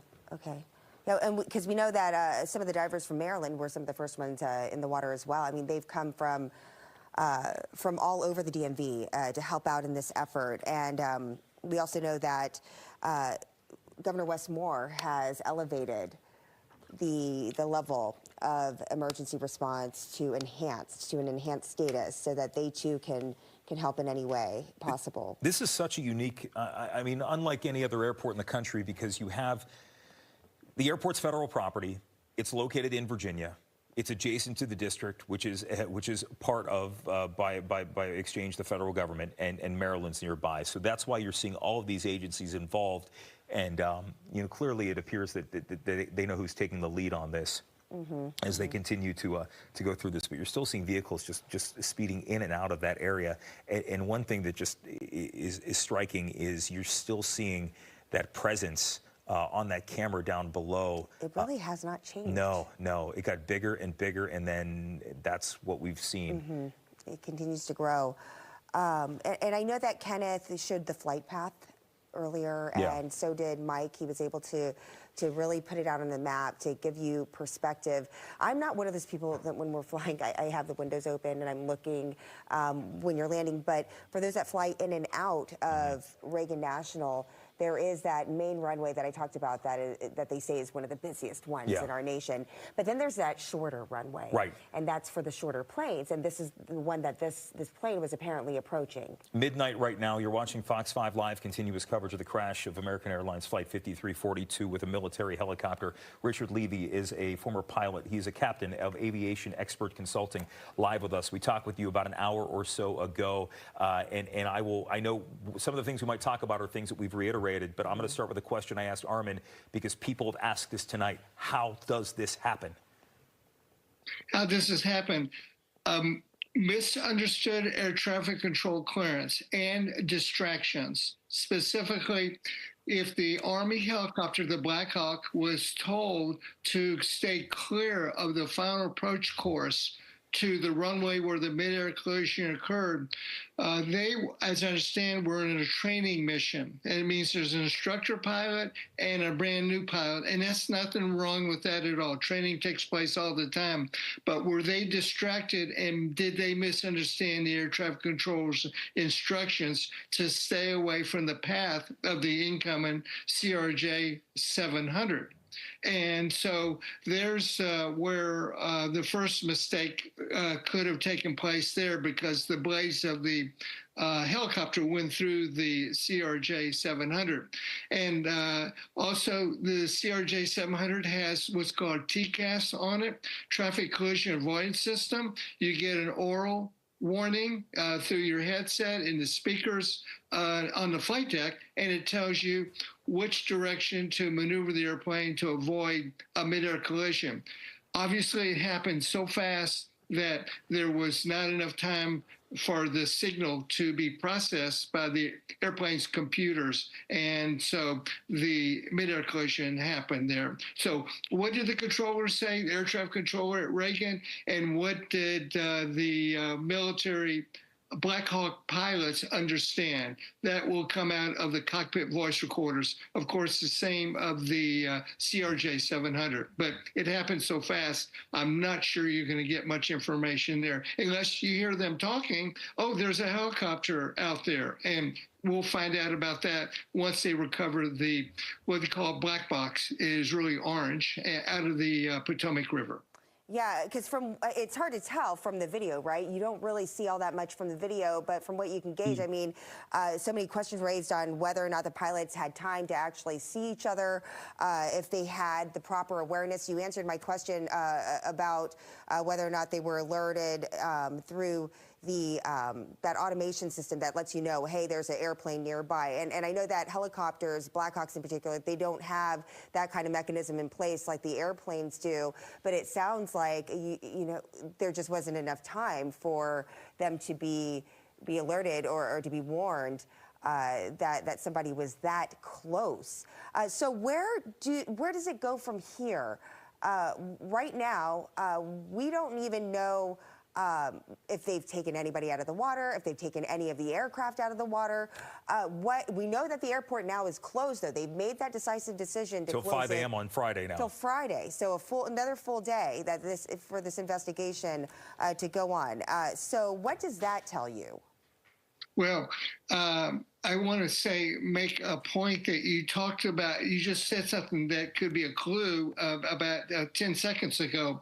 When there's another aircraft, helicopter, fixed wing, that is approaching the runway I am landing on, the controller will say, to give me the call sign and say, look over at your 2 o'clock, it's like an hour clock, and that's off to the right side. 5 miles, there's a helicopter. Do you have the helicopter in sight? And I would answer, or my first officer would say, we see the helicopter.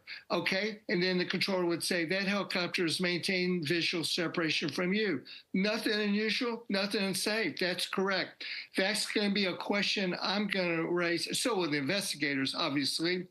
Was the helicopter pointed out to the CRJ coming in? Now, to your next question or comment about the temperature of the water, we'll call it ambient. The temperature in Washington, I believe, is in the 50s right now.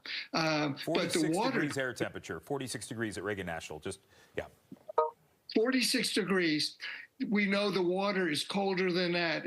Has that been reported? In the 30s, perhaps? Yeah, the buoys that our meteorologists have been tracking, the buoys right near the Weather Observation Center at Reagan National have that, and I can go back and find it, but it was mid-30s. Okay, that's good enough. The survivability is very short, very limited. With cold temperatures like that. Back in the, what was it, Air Florida in the 80s? Yep. I'm not sure. 1982.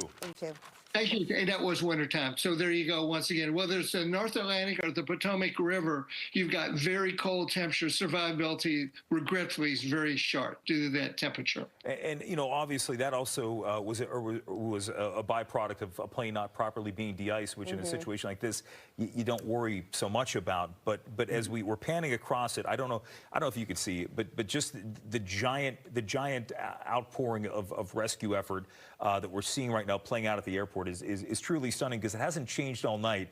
We should point out that we're going to hear more from the FAA coming up at 12:30. But I asked you a question last time around that we'll reiterate again, because we were looking at the flight path, and anybody who flies into Reagan knows, you know, you do that northern approach and you get the beautiful views. But there's a reason that can be treacherous at certain parts of the day, especially when you're getting into the later part of the evening.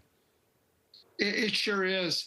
Again, the weather was not an issue tonight with this mid-air collision whatsoever. And why the CRJ wasn't told about the helicopter, and then what was the helicopter actually doing. Obviously, a helicopter can hover, can remain stationary and away from the CRJ. So at nighttime, the visibility, because it's obviously nighttime, is somewhat limited, but it's clear. You can see, as you look at the Mercy vehicles, we see aircraft, helicopters or fixed wings, with a rotating beacon above and or below the fuselage, and red and white lights. Now, that is a fixed-wing airplane.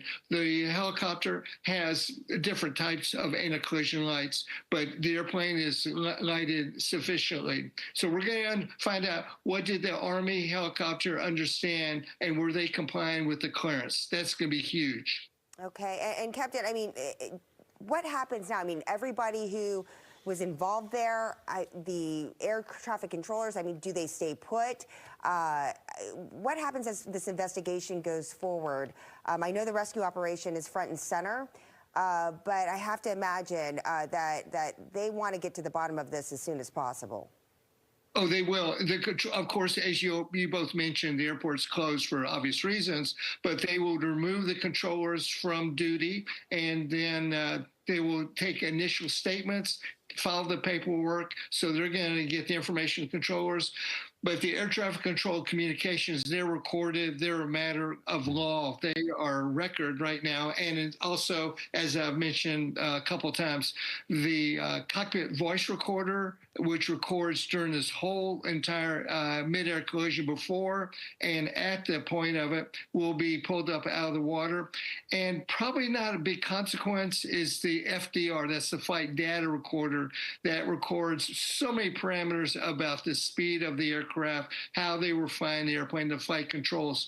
But I'm not saying that is going to be a big factor. Communications, understanding of the clearance is going to be huge in this accident. Wow. And this is both aircrafts you're talking about, that they'll get the black box from both aircrafts and be able to see how they is there a standard for that, Richard? I mean, is there a standard? Is a military black box built the same as one that you would find in a commercial air flight?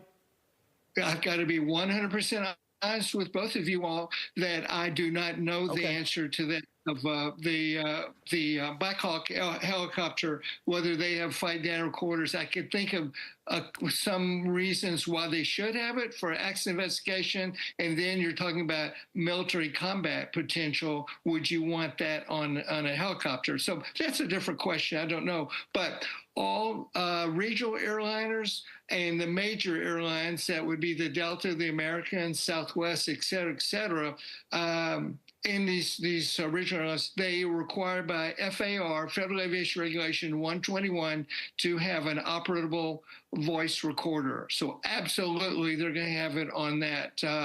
Again, what they're going to gather, because this happened suddenly and unexpectedly, because they would have avoided the helicopter if they had enough time to see it.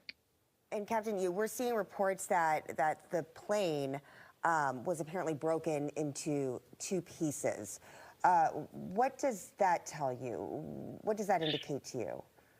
That, again, without having facts, but that indicates to me a very, very horrible, terrible mid-air collision of the rotor blades on top of the helicopter sliced through the regional jet.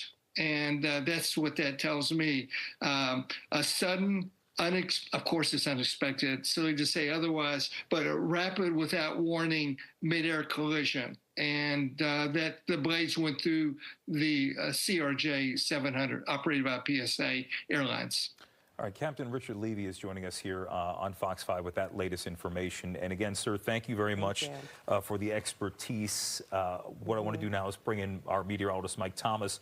We've been talking about the lay of the land there, and you have a better idea of this search zone, which we're seeing the video of, but you have the location. Right, we have the location, which is just off to the east of the airport here, right sort of over where we've been showing you FlightAware here on Fox 5, where it shows the track going right across the river here. So we're showing you all these live pictures of the rescue efforts down there. I do, again, want to walk you through. We mentioned with Captain Levy there, water temperatures 35.4 degrees right around Reagan National Airport. You can lose consciousness 15 to 30 minutes in water that cold, and then the chance of survival after about an hour within water like that really goes down very, very quickly. So crews would have needed to be on scene as soon as possible, and they did get there quickly. Runway 33, this one here, was the runway that the flight was attempting to land on when that crash occurred. Now, this is the area where we're watching and where you see all this activity, where the boats are out and they're doing some searching. On the eastern side, and this was done on purpose, away from the airport, you have the shipping channel. This was actually dug down to be deeper than most of the river. So the Anacostia Channel runs along the eastern half of the Potomac there. It's at a depth of about 30 to 35, 36 feet in some spots on that eastern flank, closer to the Maryland side of the river. Now, most of the river itself, once you get beyond that very narrow channel there, most of the river is about 5 to 15 feet deep. After that, average depth kind of right around 7.5 feet in most locations as you approach. Right there, that's runway 33 there. So we have had reporters down at Dangerfield Island. That is right here, Reagan National, just north of there. But based on the FlightAware, this was the approximate path that plane was taking, kind of hugging the coastline there on the Maryland side before a turn in to runway 33. And it seems to be somewhere during that turn that collision may have happened, and maybe even a little bit before it, as it was approaching that runway right there highlighted in orange. So lots of information continues to come in. That is the area, and those are some of the depths that the rescue crews are having to deal with tonight. So for the most part, anywhere between about 7 to 15 feet of water, guys. All right, Mike, thank you very much. As mentioned, that is our area, and I'm glad you pointed out Dangerfield Island, because that's where, when we checked in with Bob Barnard a little while ago, and that's been a place where people have been going to watch the effort. They were trying to caution people from staying away from Gravelly Point, because for a while that was a staging area for a lot of the rescue boats. But at this hour, it looks like things are very static until we get that press briefing coming up at 12:30 this morning, which we will carry here. And again, we're expecting briefings every hour on the hour. I would expect what we learn about that first one is going to be just what they know. I don't think we're going to get many other answers because it is so early in this process. Again, this all only unfolded 3 hours and roughly 15 minutes ago. So this is a story that is just breaking in the grand scheme of things fairly recently. It's going to take a while to get the answers that people want, and that, more importantly, that people deserve, especially those who are directly affected by this crash. Yeah, I mean, you're seeing there are people there at the airport that were waiting for their wives and their loved ones to arrive, and they're still hoping that they will have a chance to see them. That is hard. That is hard to hear and see. But that is the reality, and that is the situation that we are all dealing with right now as we wait for word on whether or not the operation efforts have been successful in the sense of pulling anybody out and saving any lives. But hey, so the camera we're seeing on the top left, that is, remind me guys in the control room where this shot is from, where they're at. Is this over in Alexandria? Okay, that's in Alexandria because you just saw the one boat go by. And they brought in those temporary light standards to illuminate the area. I mean, look, it's midnight now. It's 12:15 in the morning. It's pitch black. The water is can be murky. It is cold. It is frigid.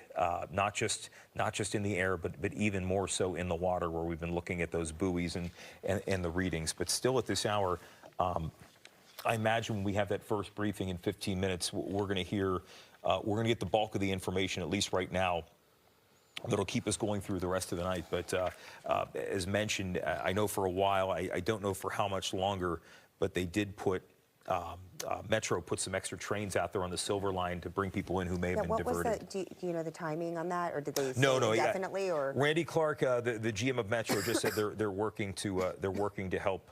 But beyond that, nothing more. Mm-hmm. We'll see if we get more information. I did see there that I know with Nana, she said some people were having difficulty getting in and out of the airport, but I've since seen that they've let people line up to catch cabs and some ride share. So that at least is some promising news for those who obviously will not be able to catch their flight or is stranded here. So it looks like they're figuring things out, and that's really what this whole process is tonight, and especially our coverage is that we are figuring it out with you. Yep, exactly. We are your eyes, your ears. Our reporters are there. They're giving us the information as it comes in. We're just about 14 minutes away from what is supposed to be our first briefing on this tragedy from almost 3 hours ago, right? Yeah, it seems like that. 8:30 or so, and in the meantime, so I'm going to let's just give me a moment here. There is a video out, and I will send it to our control room momentarily. Just the CEO of American Airlines has put out a statement, and we'll check in with him, or we'll check in with that as soon as I can get that over to our crews here. But once again, as mentioned, and just we'll reiterate what we know, because that's the most important thing here. It is 12:17 in the morning, about 3 hours and 17 minutes ago, an American airline flight on its way from Wichita, Kansas into Reagan National Airport collided at a low level upon landing, or as it was attempting to land, with a military helicopter. It was an Army helicopter on a training mission. There were 3 on board, 3 soldiers on board, 60 people. 60 passengers on board that plane, 4 crew members on board, for a total of 67 people.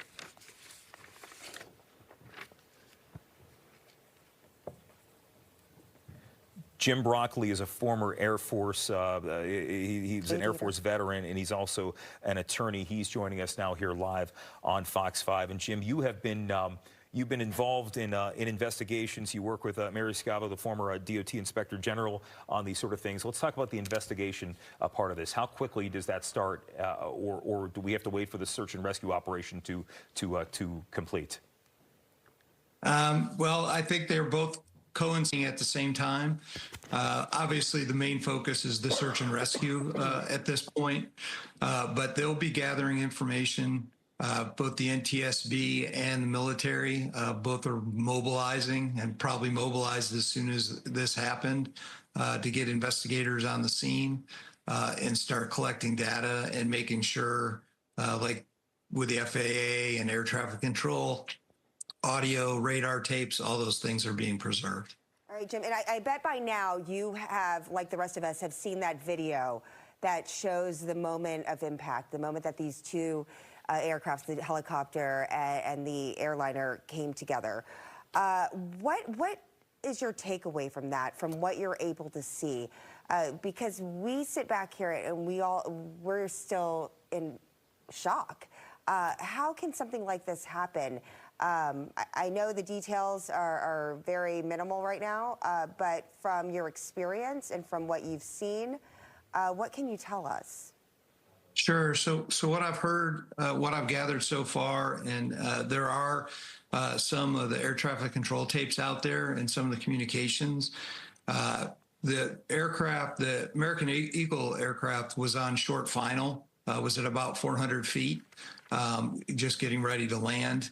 And the helicopter was in communication, appears to have been in communication with the control tower. And the control tower told them, that there was traffic, a regional jet in front of them, and to confirm that they had the regional jet in sight. And apparently the helicopter reported that they did. When you look at that video, you see that there is an aircraft taking off at the same time. When you see that video that's shot from far away, again, you don't ever want to speculate this early in the accident, but if I was just to guess at something, the crew of the helicopter may have seen a different aircraft. And when they said that they had that aircraft in sight, they may have been talking about one that had been taking off rather than one that was landing. All right. I just wanted to ask one thing, just because, I guess when we check back. Yeah, no, Jim's still here. So my question is, because we have this military aircraft that is now part of this investigation, is that, we talk about going forward with the investigation, the black box and the recorders and the conversations with the air traffic controllers, but is that going to complicate things? Because I can imagine that the military also probably has their own set of aviation investigators as well. They do. So the Army does have their investigation. They'll do actually the Army will do 2 investigations. They do 2 different prongs. One is what they call a JAG investigation, which is more of a legal, to see if there's a fault to be assigned to any of the air crew. And then there's also a parallel safety investigation, which isn't looking necessarily to assign fault or to see if any violations were made, but to look at it holistically as to what was the causes of the accident, what could have been done to prevent it, and what can be done in the future to prevent this from happening again. All right. Jim Broccolini, thank you so much for joining us tonight with your insight and expertise. We've been getting various bits of information coming in so far tonight, but as we continue our coverage here, again, 12:22 in about 8 minutes, we're expected to hear a live briefing, and we got a list of those who are taking part. It'll be several dignitaries, several leaders, including Mayor Bowser, D.C. Fire and EMS Chief John Donnelly. I want to hear from him first and foremost, because they were the ones who put the information out there. By the way, American Airlines, the CEO of American Airlines has put out a video statement. We have not seen this. Let's go to Kenneth real quick. Yes, and while we're waiting to turn that video around, which I'm sure we will play it out for you guys, I do want to report out what he said in that video that was just posted moments ago on the American Airlines account. Again, this is Robert Isom, the CEO of American Airlines. He said he wanted to brief, obviously, on this serious accident. He said it was a difficult day. It is a difficult day for all of us here at American Airlines. Do we have this? We can play it right now. Okay, let's hear it. All right, we're waiting for that one. Here it is. Hello, everyone. I'm Robert Isom, the CEO of American Airlines. I want to brief you on a serious accident involving American Eagle. The aircraft was operated by PSA Airlines, which is a wholly owned subsidiary of American Airlines. First and most important, I'd like to express our deep sorrow about these events. This is a difficult day for all of us at American Airlines. Our efforts now are focused entirely on the needs of our passengers, crew members, partners, first responders. Here's what we're going to do. We're going to fix that audio issue there, and we'll listen to it again. But what I want to do is, you know what? We're going to bring Kenneth back into this. Sure. Kenneth, got your mic up? Okay. And we will get that audio fixed so we can hear that message from him. But again, the reporting from that message there from the CEO of American Airlines, again, he was saying difficult day for all of us at American Airlines, and the company is now focused on those crew members and the passengers who were on that flight. He expressed deep sorrow. He also said there's a lot that he doesn't know at this point, but he wanted to share what he does know. And much of that information, guys, is what we've been reporting here on Fox 5, which is very limited information about where that plane was coming from Wichita to DCA, to Reagan National, the time that it was supposed to land there at National, and then what he knows so far is, again, the confirmation of the numbers that we've put out, 64 souls, 4 crew members, 60 passengers. He says that American Airlines has activated its care team, which is something that we've seen before when there's been an incident or an accident, when there's been a collision, any sort, anything involving aircraft, involving this company or really any airline. They have these go teams that are ready to respond to any scene, just like we see from the NTSB that has go teams as ready. And speaking of the NTSB and those federal investigators, the CEO also said they're cooperating with the NTSB and those federal teams. He said it will take time to learn exactly what happened tonight. But they are determined to find out the cause of this incident, and that he would put out more information as it becomes available. Again, we're working to turn that sound around right now, and apparently we've got it, guys. And so here is Robert Isom, the CEO of American Airlines. Brief you on a serious accident that occurred involving an American Eagle aircraft. The aircraft was operated by PSA Airlines, which is a wholly owned subsidiary of American Airlines. First and most importantly, I'd like to express our deep sorrow about these events. This is a difficult day for all of us at American Airlines, and our efforts now are focused entirely on the needs of our passengers, crew members, partners, first responders, along with their families and loved ones. I know that there are many questions, and at this early stage, I'll not be able to answer all of them, but I do want to share the information I have at this time. American Eagle Flight 5342, operated by PSA Airlines, a CRJ-700 aircraft traveling from Wichita, Kansas to Washington Reagan National Airport, has been involved in an accident near Washington, D.C. It appears to have collided with a military aircraft on approach. Flight 5342 was under the command of 4 crew members and carried 60 passengers for a total of 64 people on board. We are actively working with local, state, and federal authorities on emergency response efforts, and the American Airlines care team has been activated to assist our passengers and their families. We're cooperating fully with the National Transportation Safety Board in its investigation and will continue to provide all the information we can. Our cooperation is without pause, and we want to learn everything we can about today's events. That work will take time, but anything we can do now, we're doing. And right now, that means focusing on taking care of all passengers and crew involved, as well as their families. Members of our GO team will be on their way to Washington, D.C., and I'll be heading there shortly as well. We know that many people will be concerned for the welfare of their loved ones, and we've set up a special helpline friends and family can call at 1-800-679-8215. That's 1-800-679-8215. If you believe you've had friends or family on board American Eagle Flight 5342. We understand and appreciate that people are eager for information. Please know that we'll continue to share accurate and timely information as soon as we can. But anything we must report must be accurate. We owe that to everyone involved. Our team of highly trained professionals will be working around the clock to support our passengers, crew, and their families however we can, and we'll update you as soon as we can. Thank you. All right, that was Robert Isom. He is the CEO of American Airlines, and I realize a lot of the information that he provided there was things that you may have already heard from us. Regardless, we're expecting to get more at this press conference coming up at 12:30, which in fact should be just about 90 seconds away, although these things definitely don't run on a firm clock. Yeah, and meanwhile, we continue to hear from people who have witnessed this and are sharing their accounts. I know one guy chimed in and he said it sounded like a war zone crash and that he saw immediately what happened afterwards. And just to kind of give you an idea, and another person saying that they thought they were hallucinating at one point. They thought that, you know, I see this every day. I see planes going to and fro on my drive back and forth. And had to do a double take and could not believe what they saw. And so I think that a lot of people are still in a a state of shock.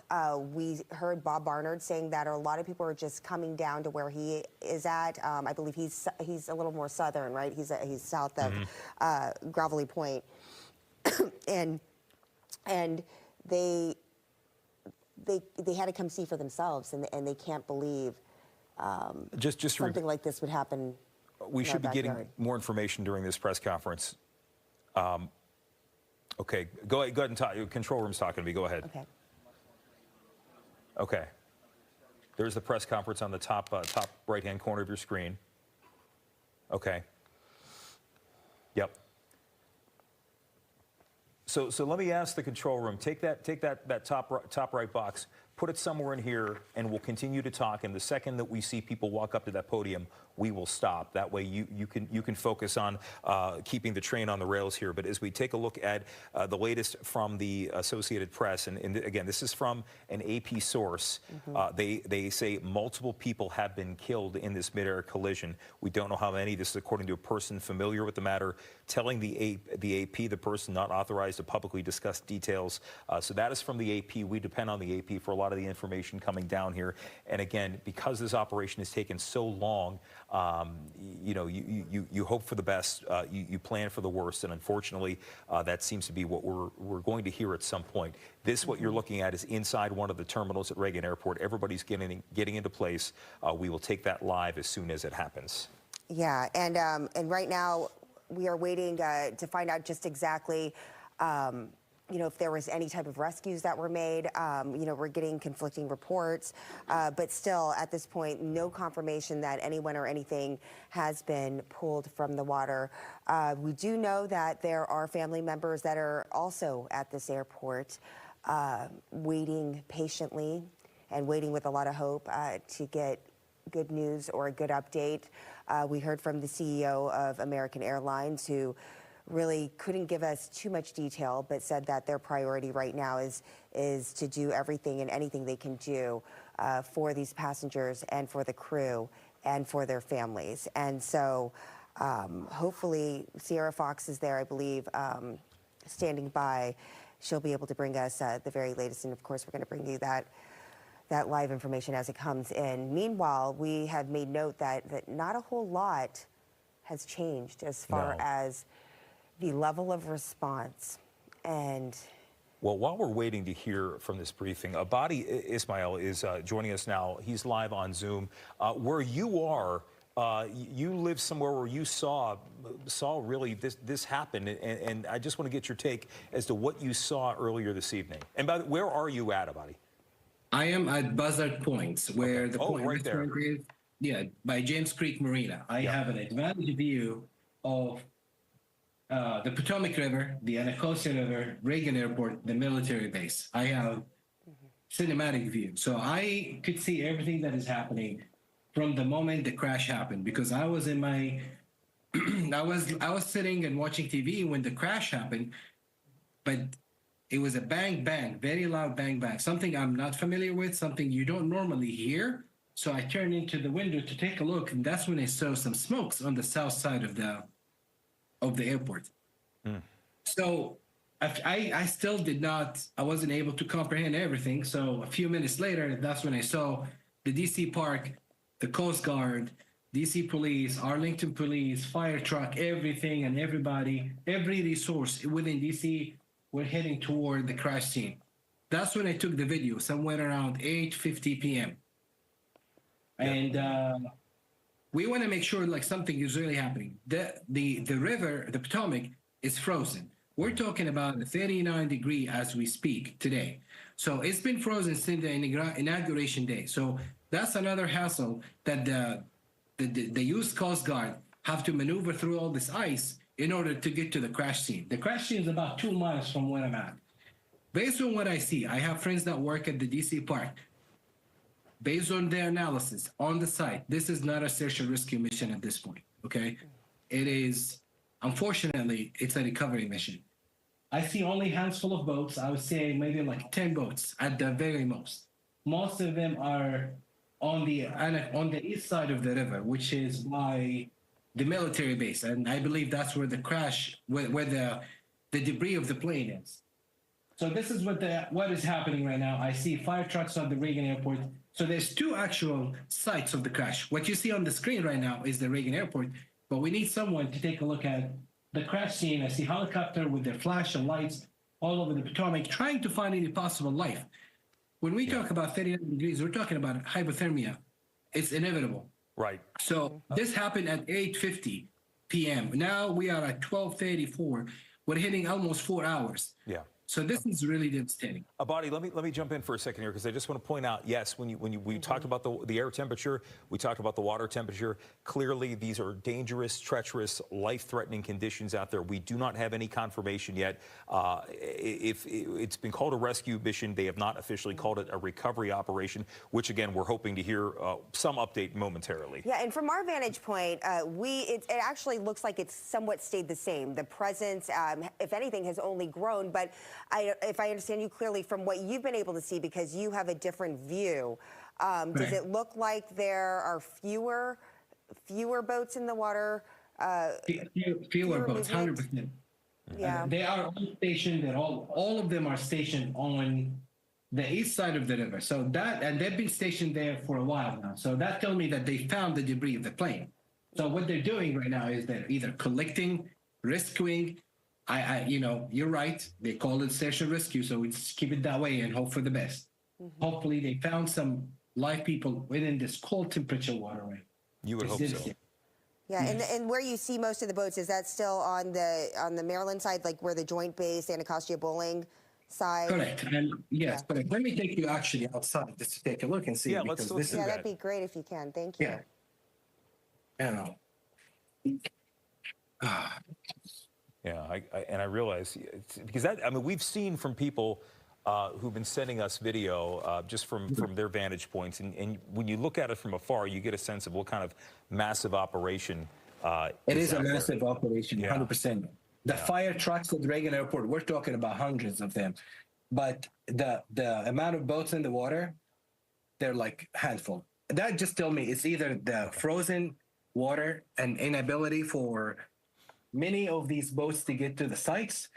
I'm not so sure, but it's not as, the scene in the water is not as much as the scene at the runway or at the Anacostia Bowling military base. So Abadi, that's Abadi, we thank you so much for your insight on this, and just from your story. We have to go back to the airport right now. We're still awaiting that briefing, but Nana Sengubonsu is there. She has been at the airport since the breaking news came down, and she's here with an update now. Nana?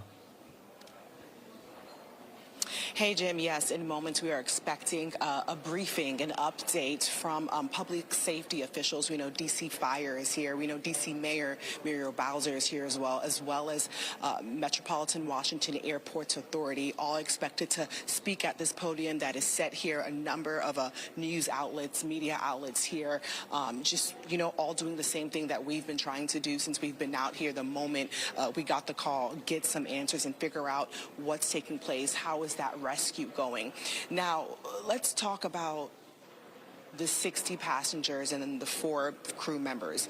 There's now a reunification center that's set up here in Terminal 1 for families. On our way from Terminal 2, because that's where we were at our last hit in the ticketing area, we had to walk a bit to Terminal 1 where the presser is taking place. On the way is where we saw the reunification center, obviously with tents set up. We couldn't see any family members, but that's where we're told airport leaders, the American Airlines leaders are kind of gathering families as they come in looking for their loved ones. Again, we don't really have any additional information. We just know that there is a reunification center set up here in Terminal 1, and when people come to the airport, they'll be led in that direction.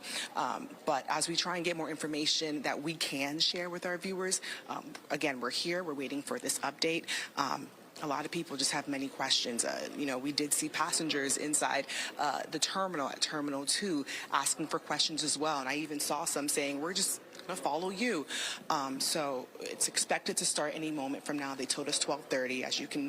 As you know, it's well after 12:30. Sometimes these things, it literally just takes time. They're still gathering. They're still putting together information before they get in front of us and deliver whatever it is they have. So we'll be here. It's expected to start soon. Again, you can see everyone is set up, ready to go. And we'll have whatever updates that come in for you. But again, very fluid situation. We've been moving around. You know, we started at Gravelly. We worked our way to the ticketing, Terminal 2, and now we're here where this presser is getting ready to start. So hopefully we can have the information we've been asking, the numbers, the rescue. And then one question that I have is when we were at Gravelly, we saw those boats go in and then they left, you know? So like, why were those boats pulled out? Were they too far? Was the rescue taking place somewhere else? So many questions. You were hearing a lot of different unconfirmed reports. So there's so many questions. And Jim, I did not forget the question you asked me to figure out what time this airport will reopen, whether it's 5 a.m. that we're hearing or it's sometime on Friday. So we'll try and do the best that we can, but bear with us because we have a lot coming in right now. Yeah, and hopefully, Nana, that's why we had the briefing where we'll get those answers out there. But thank you very much. We appreciate you, Nana, and we'll check back in with you in a little bit. Again, situations like this in times of breaking news and things are fluid, we were told that the briefing would be at 12:30. Obviously, they want to make sure that everybody is on the same page with something like this before they start addressing the media on this matter. One official we did hear from, though, was recently Robert Ism, who is the American Airlines CEO, and he said in a video that he released that they would like to express their deep sorrow about the events of this crash. It's a difficult day for all of them, and their efforts are focused now on the needs of the passengers, their crew members, their partners, the first responders and families and loved ones. And then he offered the one phone number that they want those who believe that they have loved ones or friends perhaps on this flight to call. I know we were sharing that earlier. I'll go ahead and run through that again in case you're just joining us now. 1-800-679-8215, 800-679-8215. And again, I know we've been speaking to some eyewitnesses, and but I think it's also really important to reiterate that at this point, we still don't have any confirmation as far as casualties, injuries, deaths. We just have the numbers. Yeah. 60 passengers, 4 crew, 3 soldiers, and I think those are numbers we're going to remember for a long while. That as mentioned, that Sikorsky helicopter was on a training mission, as they often do, and these are more or less the premier helicopters that the U.S. military, the U.S. Army uses, often used to transport dignitaries around. There were no dignitaries on board this flight, according to reports out from the Army tonight. So at this hour, again, normally at 12:42 in the morning, you know, you see maybe a couple stragglers, some concessionaires at Reagan Airport shutting down for the night, security, cleaning crews, and tonight, unfortunately, this has become really the epicenter of what we're going to hear as this breaking news continues. It's terrible. All right, we're continuing to look at these live images again at this hour. There's only so much we can say, guys, and you know, let me. I know we were talking about this earlier. Is I want to bring back in Kenneth Moten to the conversation here because Metro had diverted, or they were running extra Silverline service because there were reports that people might be diverted. You were running down some of the things from FlightAware, Kenneth, and it does look like there were some diversions. There were diversions, and several into Dulles. There were flights out of Nashville, Denver, Minneapolis, Orlando that were originating from those cities that were headed for Reagan National. They all landed in the 9 p.m. hour. So if the crash happened around 8:30, just before 9 or so, before this flight was supposed to land at DCA, those other flights were en route, inbound, and they were diverted shortly after this mass casualty event was declared. And they were diverted to Dulles. Many of them diverted to Dulles. There were a couple that I saw, according to FlightAware.com, that were diverted to BWI that were coming from Atlanta and Houston. These were Southwest flights as well. So this is something that is typical. If there was some type of incident that happened on the runway at Reagan, on that main runway or any of the runways there, at that very busy Reagan National Airport, we would see flights diverted.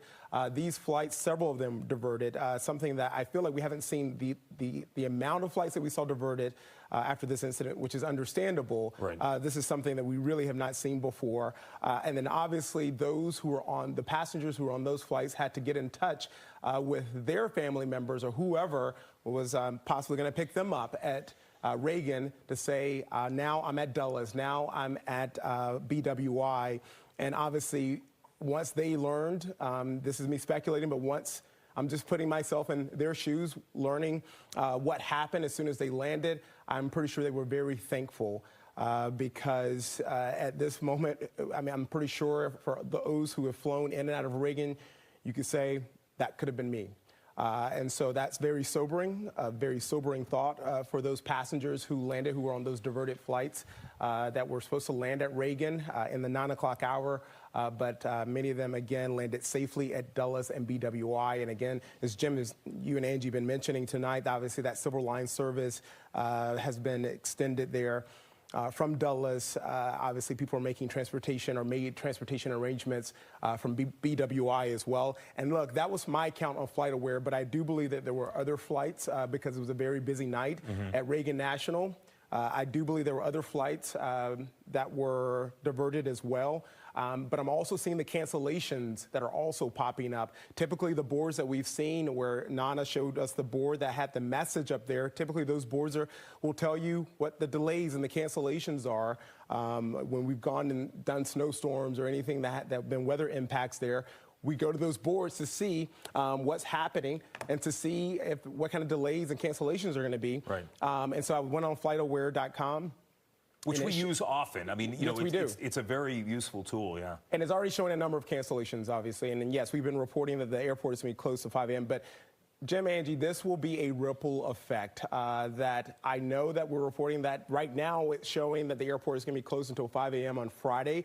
But knowing Reagan and knowing what we even saw from the snowstorm from a few weeks ago that crippled Reagan National Airport and all of our 3 major airports, I do believe from my experience here that this is going to be a ripple effect that will impact that airport, maybe even possibly through the weekend as this investigation really is in the infancy stages because we're at this rescue operation that is still underway there as you look at that line of ambulances here. I've also, guys, been checking into to see, obviously, the hospitals in our area. We have a number of major hospitals with level 1 trauma centers that are ready for this. We know that when it comes to those first responders that you see there, when it comes to the hospital staff, they train for these types of incidents, hoping that they will never happen. But here we have them waiting on standby, waiting to serve, waiting to treat patients if and when they get them. Again, a very sobering scene that you see there with those first responders lined up. You know, we've been reading a lot of statements that are coming in, and Kenneth, and I want to read this because it's coming from the President of the United States on his Truth Social account. I'm just going to read this verbatim. This is from President Donald Trump. The airplane was on a perfect and routine line of approach to the airport. The helicopter was going straight at the airplane for an extended period of time. It's a clear night. The lights on the plane were blazing. Why didn't the helicopter go up or down or turn? Why didn't the control tower tell the helicopter what to do instead of asking if they saw the plane? This is a bad situation that looks like it should have been prevented. Not good. Yeah, we're certainly, it is a terrible situation, no doubt, and we're hoping to get some answers, at least some preliminary answers, when we check in with the briefing coming up in just a little bit. In fact, as mentioned before, this is the second day on the job, but he was sworn in today. New Transportation Secretary Sean Duffy. We will be hearing from him early on in this briefing as well, whenever it gets underway. They're in position. Again, at times like these, they will give us a time, but it does take some coordination to get everybody out there and to speak. But we will be hearing from Fire Chief John Donnelly, senators from Kansas as well. It was Senator Jerry Moran earlier tonight, a Republican from Kansas, who had said earlier, kind of gave the first confirmation. We had heard that maybe it was Wichita. We had heard roughly around 9:15 where the flight was. It took time for us to confirm that, but the senator will be speaking there because these are their their constituents as well. That's right. And you mentioned Ted Cruz, too. Ted Cruz as well, yeah. in. Yeah, head of the Commerce Committee in the Senate, which oversees transportation. Yeah, so they'll be getting their own separate briefing also in the morning. But yeah, you talk about Secretary Duffy, and wow, yeah, sworn in today, and he was there right in the beginning. He said, I'm at FAA headquarters. So he's been there at ground zero, so to speak, since this started. So hopefully they'll be able to shed more light on this, and more importantly, be able to give some of these families some answers. I mean, that's what we're all waiting for. This is, unconfirmed reports. We are getting text messages. I mean, this is where we live. People were coming home. And now, we are starting to get messages that people knew certain people and certain families were there. And it's going to be a very, very difficult night and very difficult coming days for many of us. And we can only hope for the best. Yeah, and I keep looking down. I mean, you probably see us looking down and, just getting the latest information out there and seeing if we're getting any new alerts that are coming through. Yeah, there's a lot of people watching this and a lot of people watching. Let's go back over to Shamari Stone. He's over at Gravely Point. He's ready to go. Shamari, let's go to you. Well, first of all, the people that I speak to are actually, some of them are tourists who are staying in their hotels. You have people who are in hotels and live actually near Reagan National Airport. Many of them have been coming out here throughout the evening, taking photos. One woman was praying that I saw, concerned about the 64 people who were on that plane. A lot of folks are asking themselves, how can this happen? How did this happen? What led up to it? And of course, those are questions that will have to be answered in due time. Right now, people are concerned, obviously, about those people. And over here, you have Metro Transit police officers, U.S. Park Police, you have WMATA buses, and all of them are here as a command post by Gravely Point. This area is been closed. They're allowing us to be here to bring you this live television. There are people on the bus over there waiting for emergency responders who are cold to come and warm up there. You have these officers also on standby, and that cruiser you're seeing right there is moving, and people come in and out. And there's a lot of activity here at this area. And if you move over here, this is where they have the rescue mission. And right now, we're going to go to the news conference for you all so we can get an update. Yeah, go right ahead. Thank you, Shamari. We'll check back in with you. We're going to go back over to Reagan Airport. Sure. This is where that briefing is happening. You can see they've been given the go, and any moment now we are expecting to hear from several officials and the initial information. And I expect we will get a bit of a clearer picture as to what the toll is. All we've been told, all the Associated Press has been told, was it was multiple casualties. So they are stepping over to that podium right now. Let's listen in to Reagan Airport as we are set to hear what led up and what information we know early on about the crash of American Airlines Flight 5342 from Wichita to Washington Reagan National Airport. All right, there. Okay. So we're hearing that they're not ready just yet. They've got, as you can imagine, they want to get it right too, right? Well, right. That's the most important thing. They don't want to step here. up there and rush into anything, and you got to respect that. So it looks like the cameras are turning around. Perhaps people are getting in place. Mm-hmm. That was sort of the signal we had to start going there, but they're all checking to make sure the feeds are working, the microphones are working there. And I can imagine, maybe they'll take some questions as. I would imagine whatever questions they can answer. I don't know. I mean, yeah, because we still have a whole investigation to get through. So preliminary that. All right. Okay, I see them walking. Let's listen in. Here we are. Here's the mayor.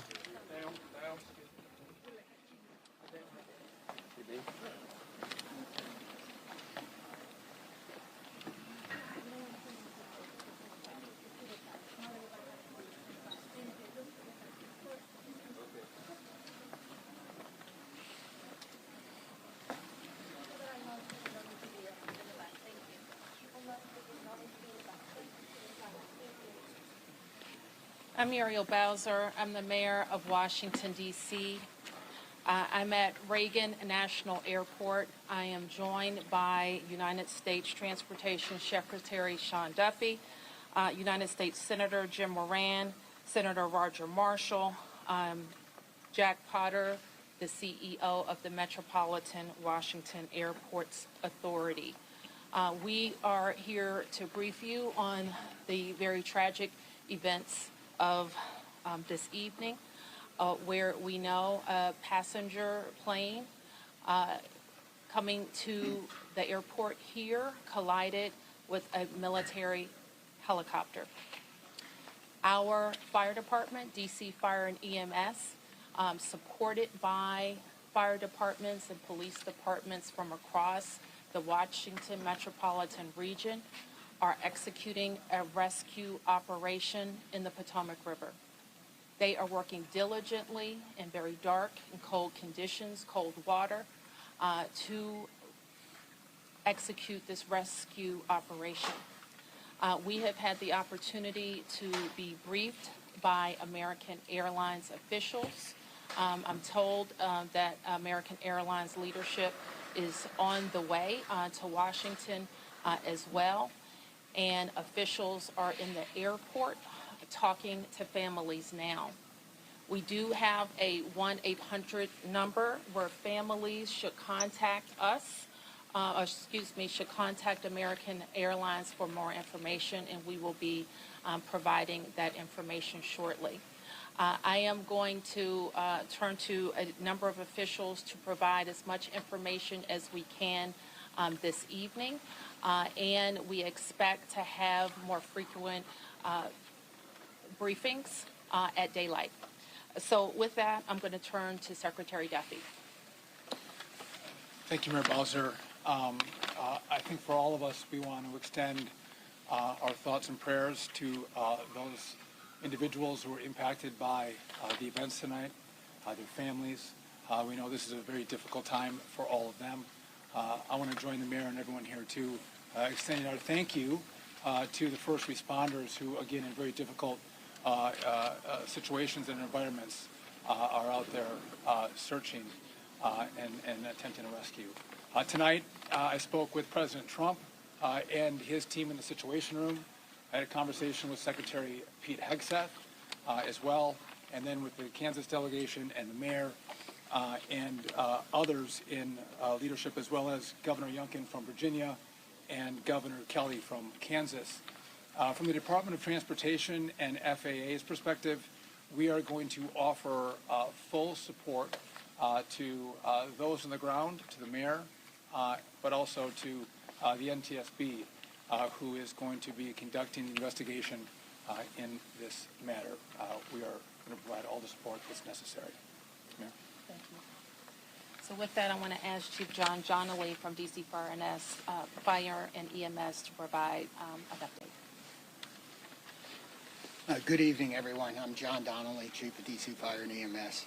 This evening at 8:48, an alert was sounded, initiating a large regional response to a report of an aircraft crash on approach to the airport.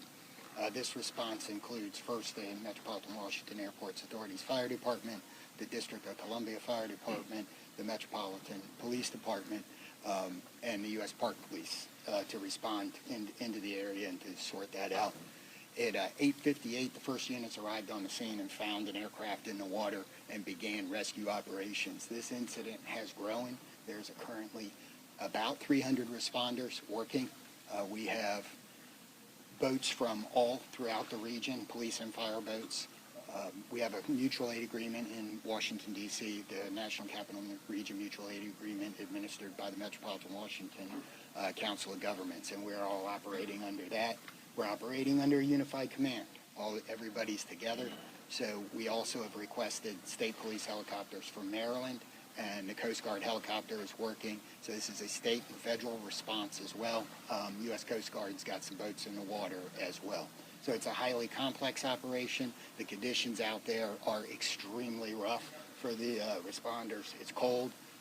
They're dealing with relatively windy conditions. Wind is hard out on the river. So they're out there working. We're doing everything we can to keep them safe. And with that, I'm going to turn it back to the mayor. Thank you. Chief Bonnet from MWA. I'm Rick Bonnet, Fire Chief of MWA Fire and Rescue. Our unit, as Chief Donnelly already alluded to, at 2048, we received an alert from the FAA tower of an aircraft incident involving a commercial aircraft and a helicopter. Our units immediately responded and deployed 3 boats and immediately called for mutual aid resources. Again, as Chief Donnelly said, it's an active operation that's going to last many hours as we continue to work through recovery efforts and rescue operations. This will be ongoing for quite a while. Our thoughts and prayers are with the families and our communities, and we appreciate all DC's support to our agency and our federal partners.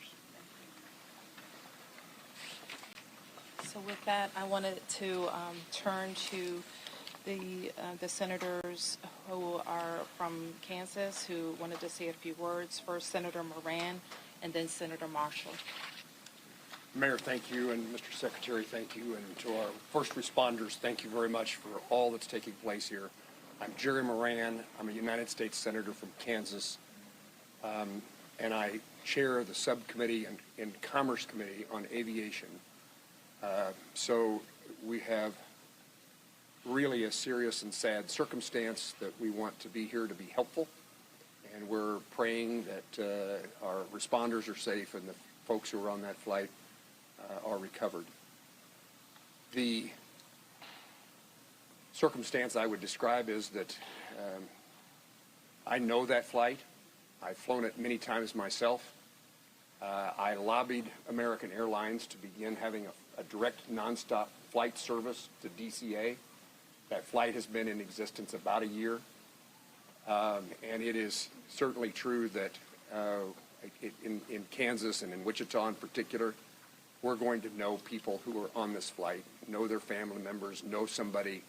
So this is a very personal circumstance as well as an official response.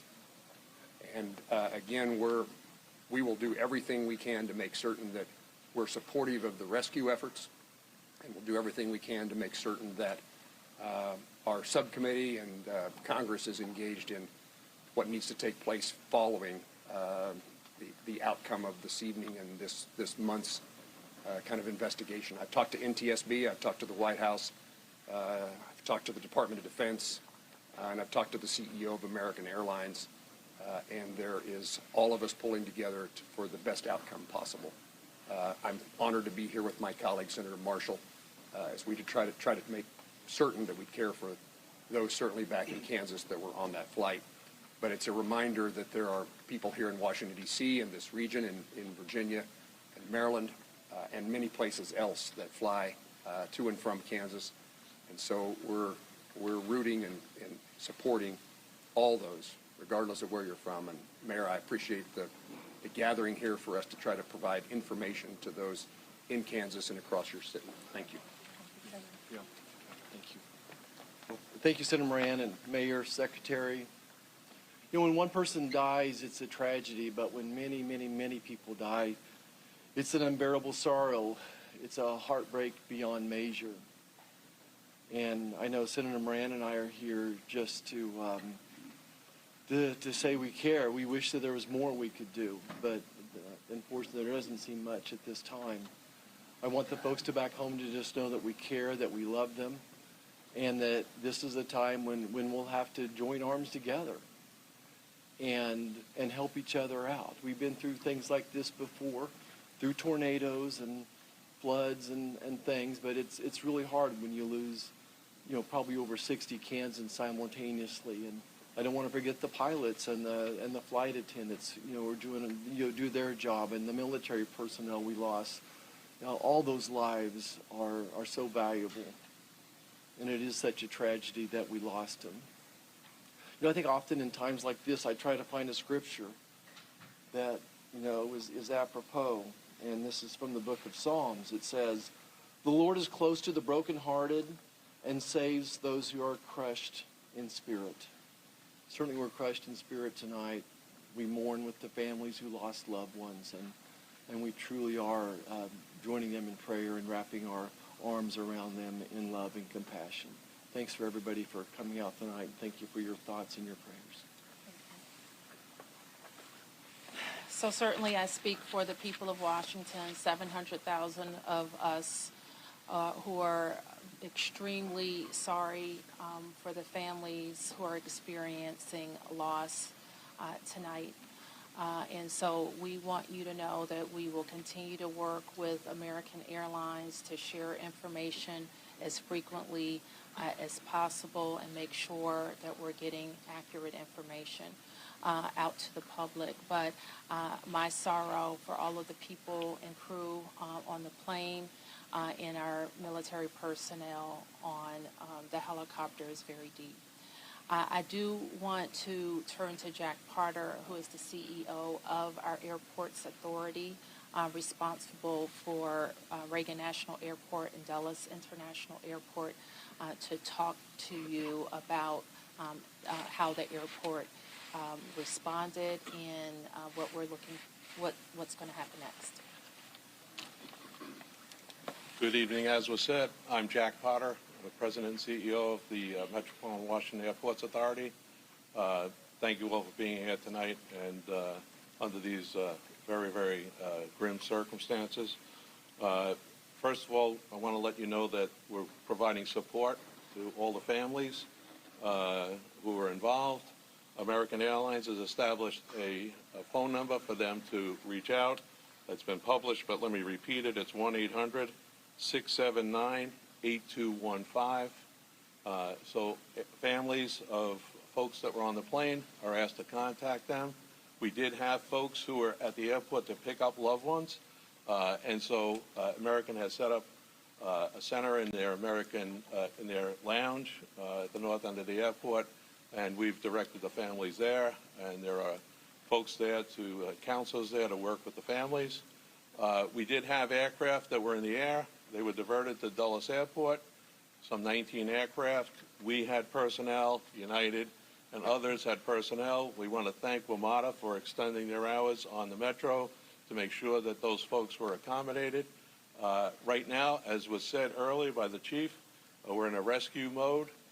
We will continue in that rescue mode. I want to thank all of the mutual aid responders, all the counties, the district, folks from Maryland and Virginia.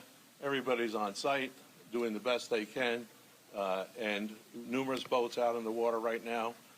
NTSB is on site. I want to thank all of the folks behind me, the secretary, the mayor, the two senators for all of their support, and we're going to continue to work through the night. I do want to make an announcement. People are, concerned about what's going to happen in the morning. Reagan National Airport will be closed until 11 o'clock. That's when the first flights will take off. But we're going to continue to do our best and work through this situation over the course of the night, and we hope to have more news as it develops. But for right now, it's a very difficult situation out there with the cold. It's very dark, but there are numerous boats out there. There are dive teams out there. So, again, we'll continue to work this situation, and I'll turn it back to the mayor. Thank you very much. Thanks for that update. And you've heard that in the National Capital Region, the district, of course, is Washington, D.C. is at the center, but we are a close region. We have heard from the governors of Maryland and Virginia, the mayor of the city of Baltimore, all who have sent us personnel to help in the rescue operations. Last thing I'll note is just to our local viewership, and just please let our first responders do their work.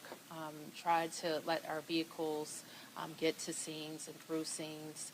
We don't want anybody else to get hurt because of moving vehicles, okay? So we will be able to take a few questions. There's not a lot that we can say. We won't be able to say anything about an investigation. As you know, once Fire and EMS completes the rescue operation, then the investigation goes over to the National Transportation Safety Board.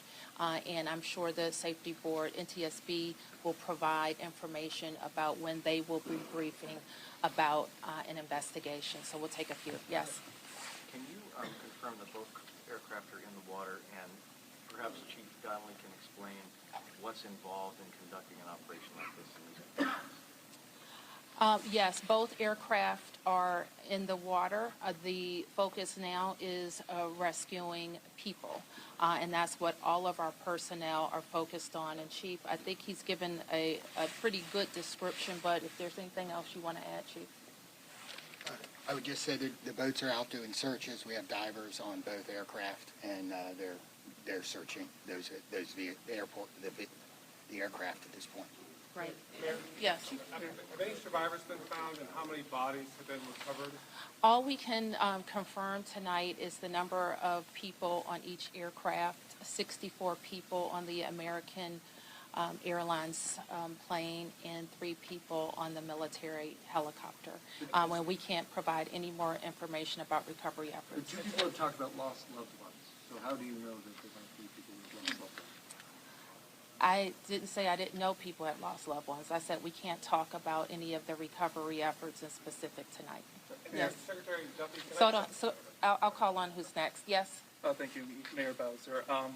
Will this affect operations at Dulles and BWI? Will the Potomac River traffic be closed to boats? Yes.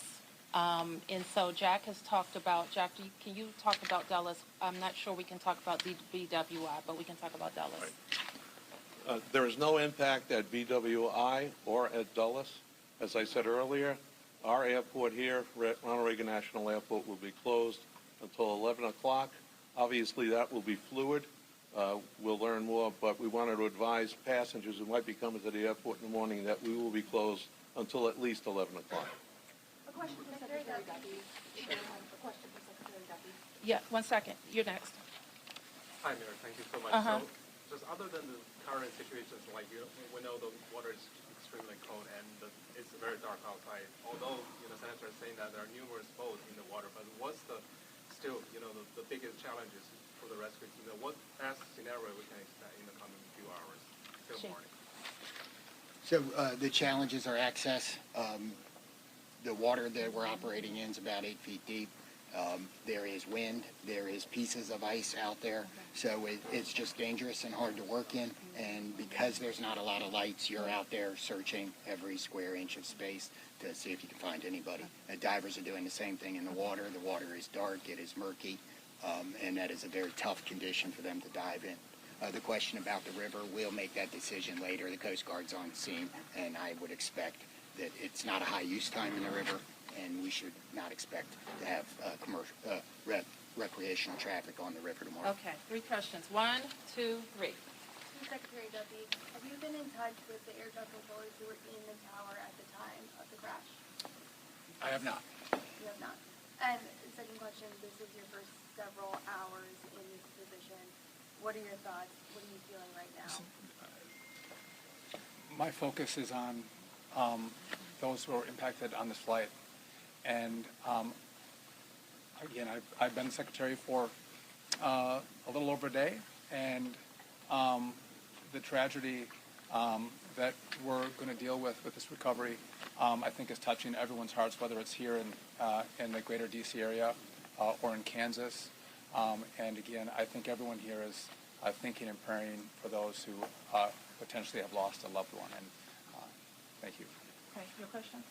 Can any of you give us any sense about how an accident like this could have happened so close to the airport, right in the heart of DC? There have been reports of the DCA tower contacting the helicopter moments before the crash to ask if they had sight of the aircraft, and apparently the helicopter reported that it did have sight of an aircraft. Is it possible that it had the wrong aircraft in sight? Do you have any sense of what went wrong in those final moments? I know that the National Transportation Safety Board in its investigation will be able to search on all of those questions. We wouldn't be able to talk about that tonight.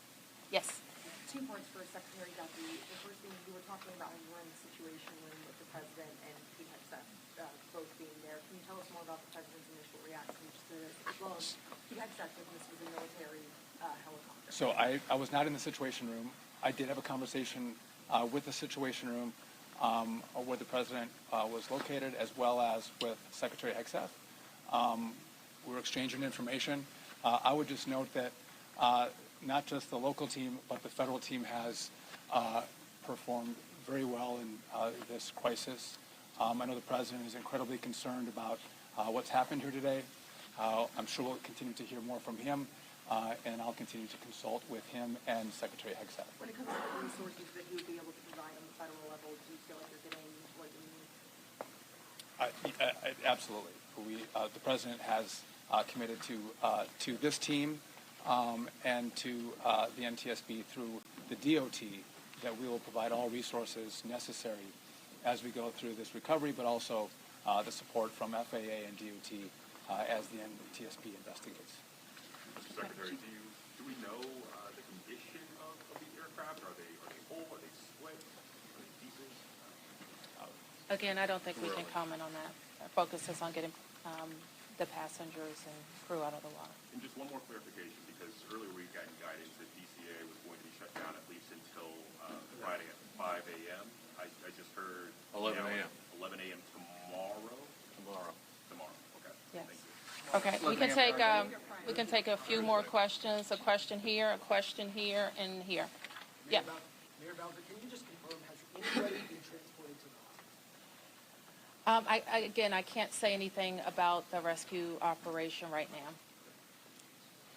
Who was next? Yes. Yeah, Chief Donnelly, can you speak a little bit more about the unified command who leads this phase of the rescue and recovery? At what point do you then change phases? And can you describe to us the scene as best you can when first responders first arrived? So I happened to be listening to the radio this evening when the call came out. I listened to the responders come in, and the initial response, they were very professional trying to locate this. This is, if you can imagine, the river is a large black spot at night with no lights on it, except for a few buoy lights. So they were out there looking. The boats pretty quickly were able to locate one of the aircraft and get there. So that's what's going on right now. Everybody's working on that. We will reevaluate where we are with the rescue operation in the morning when we get a better sense of it, but we are still out there working, and we're going to continue that throughout the night. Do you have a sense that there are survivors? We don't know yet, but we're working. Is any part of the search happening over land? No, we're all in the water. Yes. Oh, you got a question. Somebody didn't get a question. Hold on. Yes. I just wanted to ask, do you have an estimate yet on how long the recovery efforts will take? Chief. So experiences like this we expect to continue our operations in the fire department for multiple days. And then I would expect the investigation goes longer than that. Okay, you didn't get a question, and you were next, I think. Okay, thank you, Mayor. My question is, do we have any plan to prevent future crash or future accidents? Do we have any like to reform the airport control to count those people who are flying in the next 2 days? And also, how long the rescue is going to last? Are we going to stop the rescue after tomorrow 11 a.m.? Like divers team, because they are still in the golden hours now. No.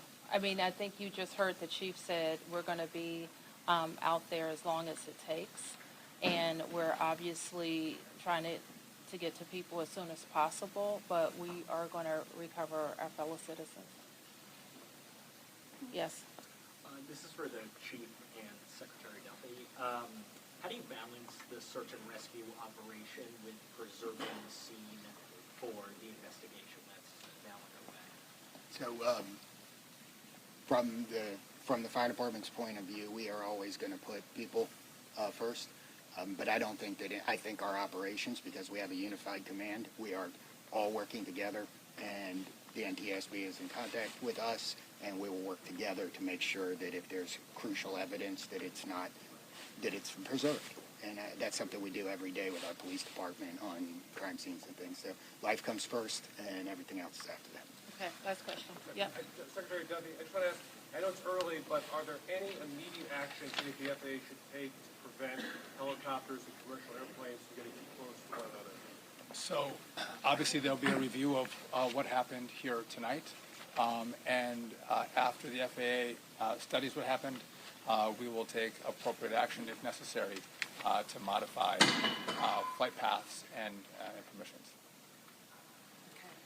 Do you have any more details about the helicopter missions with the Black Hawk and Mirabel? Have you heard directly from President Trump? I spoke with the President's National Security Advisor, and I have not talked to the President yet, and I do not know what the mission was.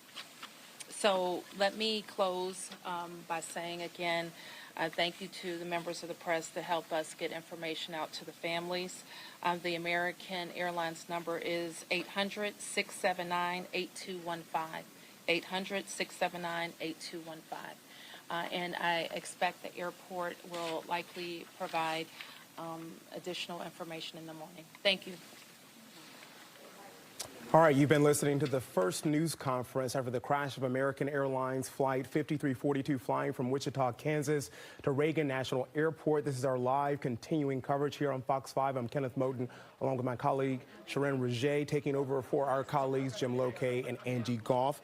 This was a very sobering news conference here because while they did not confirm the number of fatalities or survivors, they said this is a rescue operation that is still in full effect here, that is being operated totally in the waters there, in the icy waters and the murky waters of the Potomac River, but not saying, even though there are people, passengers, fatalities, presumed dead here, or presumed fatalities, I should say, they wouldn't confirm that at this hour, maybe out of respect. Maybe we've seen this before where the search and rescue goes on for hours before they start calling it a recovery effort. But we do know that there are a number of people presumed dead after this crash there into the Potomac. Yeah, it's kind of unbelievable what we've been watching for the last 4 hours. There's the lights there on the Potomac River, signaling a very grim picture, as we just heard the mayor, the EMS fire chief talking about this unified command, 300 responders, divers, boats from the region. There are U.S. Coast Guard, so many agencies working right now desperately to see if they can find anyone alive in those waters. I think that is the desperate call for some of the families from Wichita, Kansas. Again, this was a passenger flight, an American Airlines passenger flight, Flight 5342, carrying 64 people on board that collided midair with a U.S. Army Black Hawk helicopter. This was around 9 near Reagan National Airport. 3 people were on board that helicopter, which we have learned that was conducting a training flight. Now, tonight during this press conference, again, as Kenneth alluded to, they did not mention any fatalities, yet we have not heard of anybody actually surviving these conditions either. These responders are up against a rough situation. We're talking about freezing, icy waters. It is dark, as you can see. These divers are having to go in and see what they can find through the dark and murky Potomac River. And it's tough because what we saw, that crash that we saw at 9 p.m., all of that debris is also in the water right now that they have to also sift through. Dangerous situation. We have a number of crews out there monitoring this, trying to get close, trying to get us information. Bob Barnard, you are, tell us where you're at and what you're seeing right now. Hey there, Sharon and Kenneth. We're at Dangerfield Island, which is on the Virginia side of the Potomac River, just south of Reagan National Airport. And we're going to pan our camera here in a moment, but we need to turn off our light because the authorities just told us that they're using night vision gear out here as they search the Potomac River for perhaps any survivors. And what you're looking at there, that's Reagan Airport itself there. And as we pan to the right, you'll see a large presence of first responders, flashing lights that probably about a half hour ago moved, as you're looking, from left to right, and they're basically at the far southern end of the airport property as it abuts out into the Potomac Potomac River, you see that very large response out there. We've also seen a number of boats. One just came to a dock here and exchanged crews. There's helicopters flying overhead. And you mentioned the conditions. I mean, it is cold. It's not as cold as it's been, but it's a lot colder than it was earlier today, almost 60 degrees in the D.C. area. And parts of this river were frozen over just a few days ago. So the water is very cold. As you can see, it is very dark. And these conditions. And Bob, actually, we're having a hard time hearing you, and I'm pretty sure I know the reason why. So if your camera can get back on you, I'm pretty sure we're going to be able to hear you better because of the way the audio is coming through. Because we want to hear your reporting out there because you are our eyes and ears on the ground. So Bob, they can't hear me as well. yeah, Bob, can we get the camera back on you? And while that happens, I will say when you look at those conditions out there, Bob, this is when times like this, we lean on your expertise and the coverage that you know this area, you know it well. Is the right channel on? Yeah, there we go. We got you now, Bob. Please you hear start me okay? Yeah, we can hear you now. Start again about what you're seeing, those conditions that those divers are now working with. Cold night, not like it's been in the past week or so. Clearly not like it was today, a high of almost 60 degrees here in the D.C. area. But we'll see if ideally you can still hear me as we pan off back into the river here with our light off. We got to turn our light off here. They've asked us because some of the divers who are out here, you can't see them clearly, but they're out there. Same issue. They're saying the same issue. That hard time hearing me, guys. Can you hear me if I stand closer to here? Yep, we can hear you now. Yep. Do you hear me now? Yes.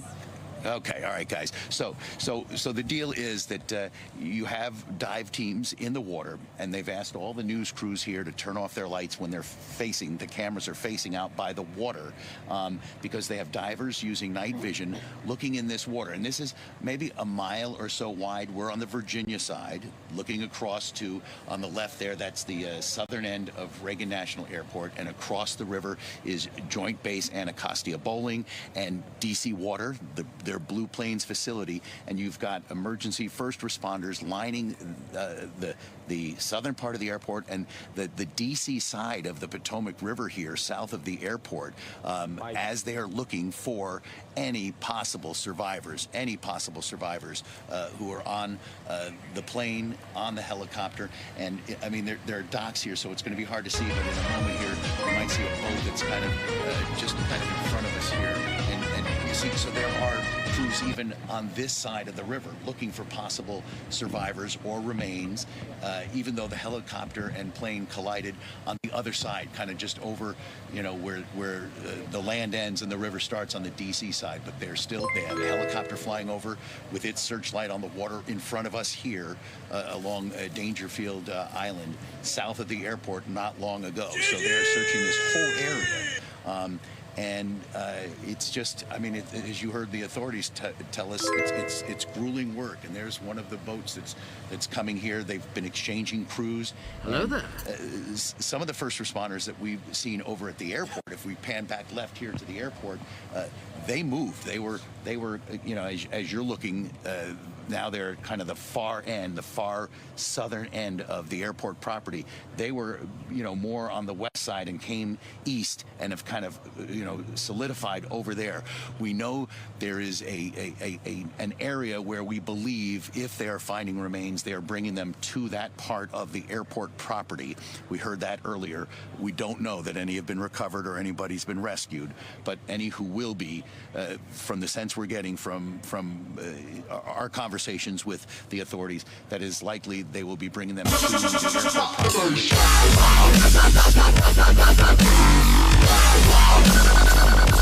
Conference just was if you're passing the airport on GW Parkway, you cannot enter it. And as we understand, and now I want to pan to the right here. See this boat coming in? He's heading to the dock here, and when we were here earlier, they were exchanging crews, so we're not sure if that's what they're going to do again. But here's one of the boats that's been out here, and it had red and blue flashing lights, so that's not just a boat owner. That is one of the authorities out there.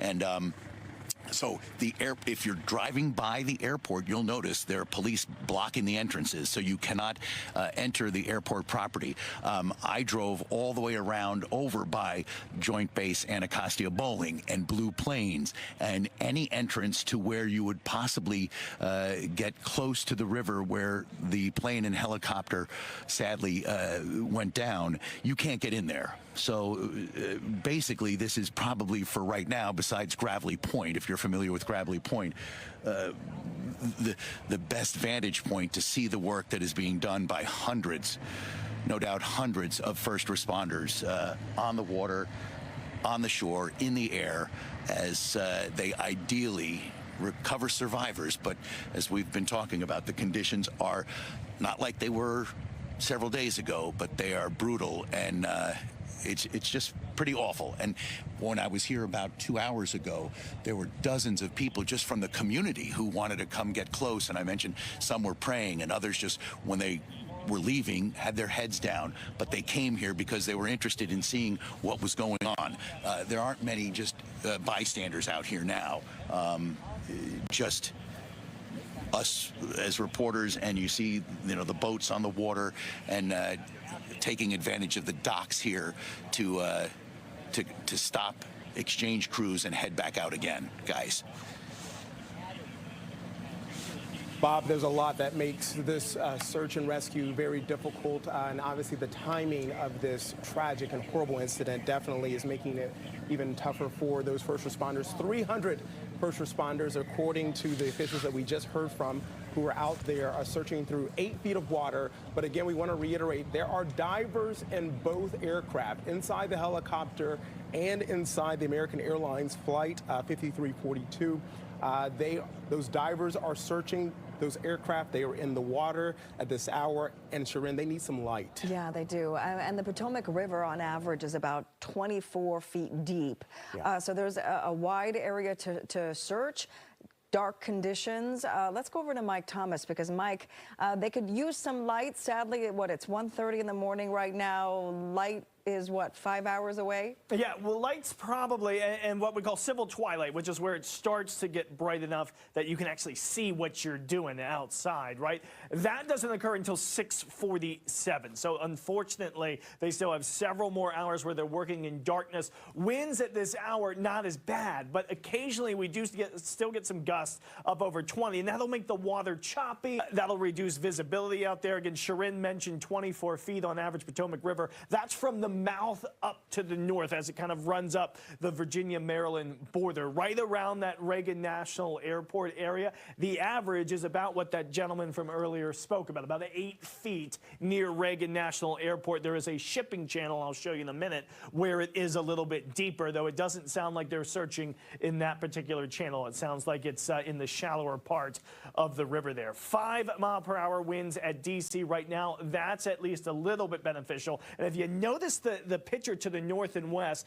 there is still some ice on the river. Now, it's mostly in the shallows closer to the shoreline, but Bob mentioned we had a 60-degree day today, 64 at Reagan National this afternoon. As that ice starts to thaw and melt, water does not change its temperature nearly as fast. We could have 60 for a couple more days, and water temperatures would struggle to make it much past 40 degrees for a few days yet. It takes a while for the water to respond to the air temperatures. So unfortunately, water temperatures tonight, as you'll see in a moment, still down in the 30s. 45 degrees, that's the air temperature. So one good spot about the warm day is that the temperatures as of this moment certainly not as cold as, say, had this happened this time last week, when it would be absolutely awful. Those are the water temperatures in the bay. Satellite can still pick those up.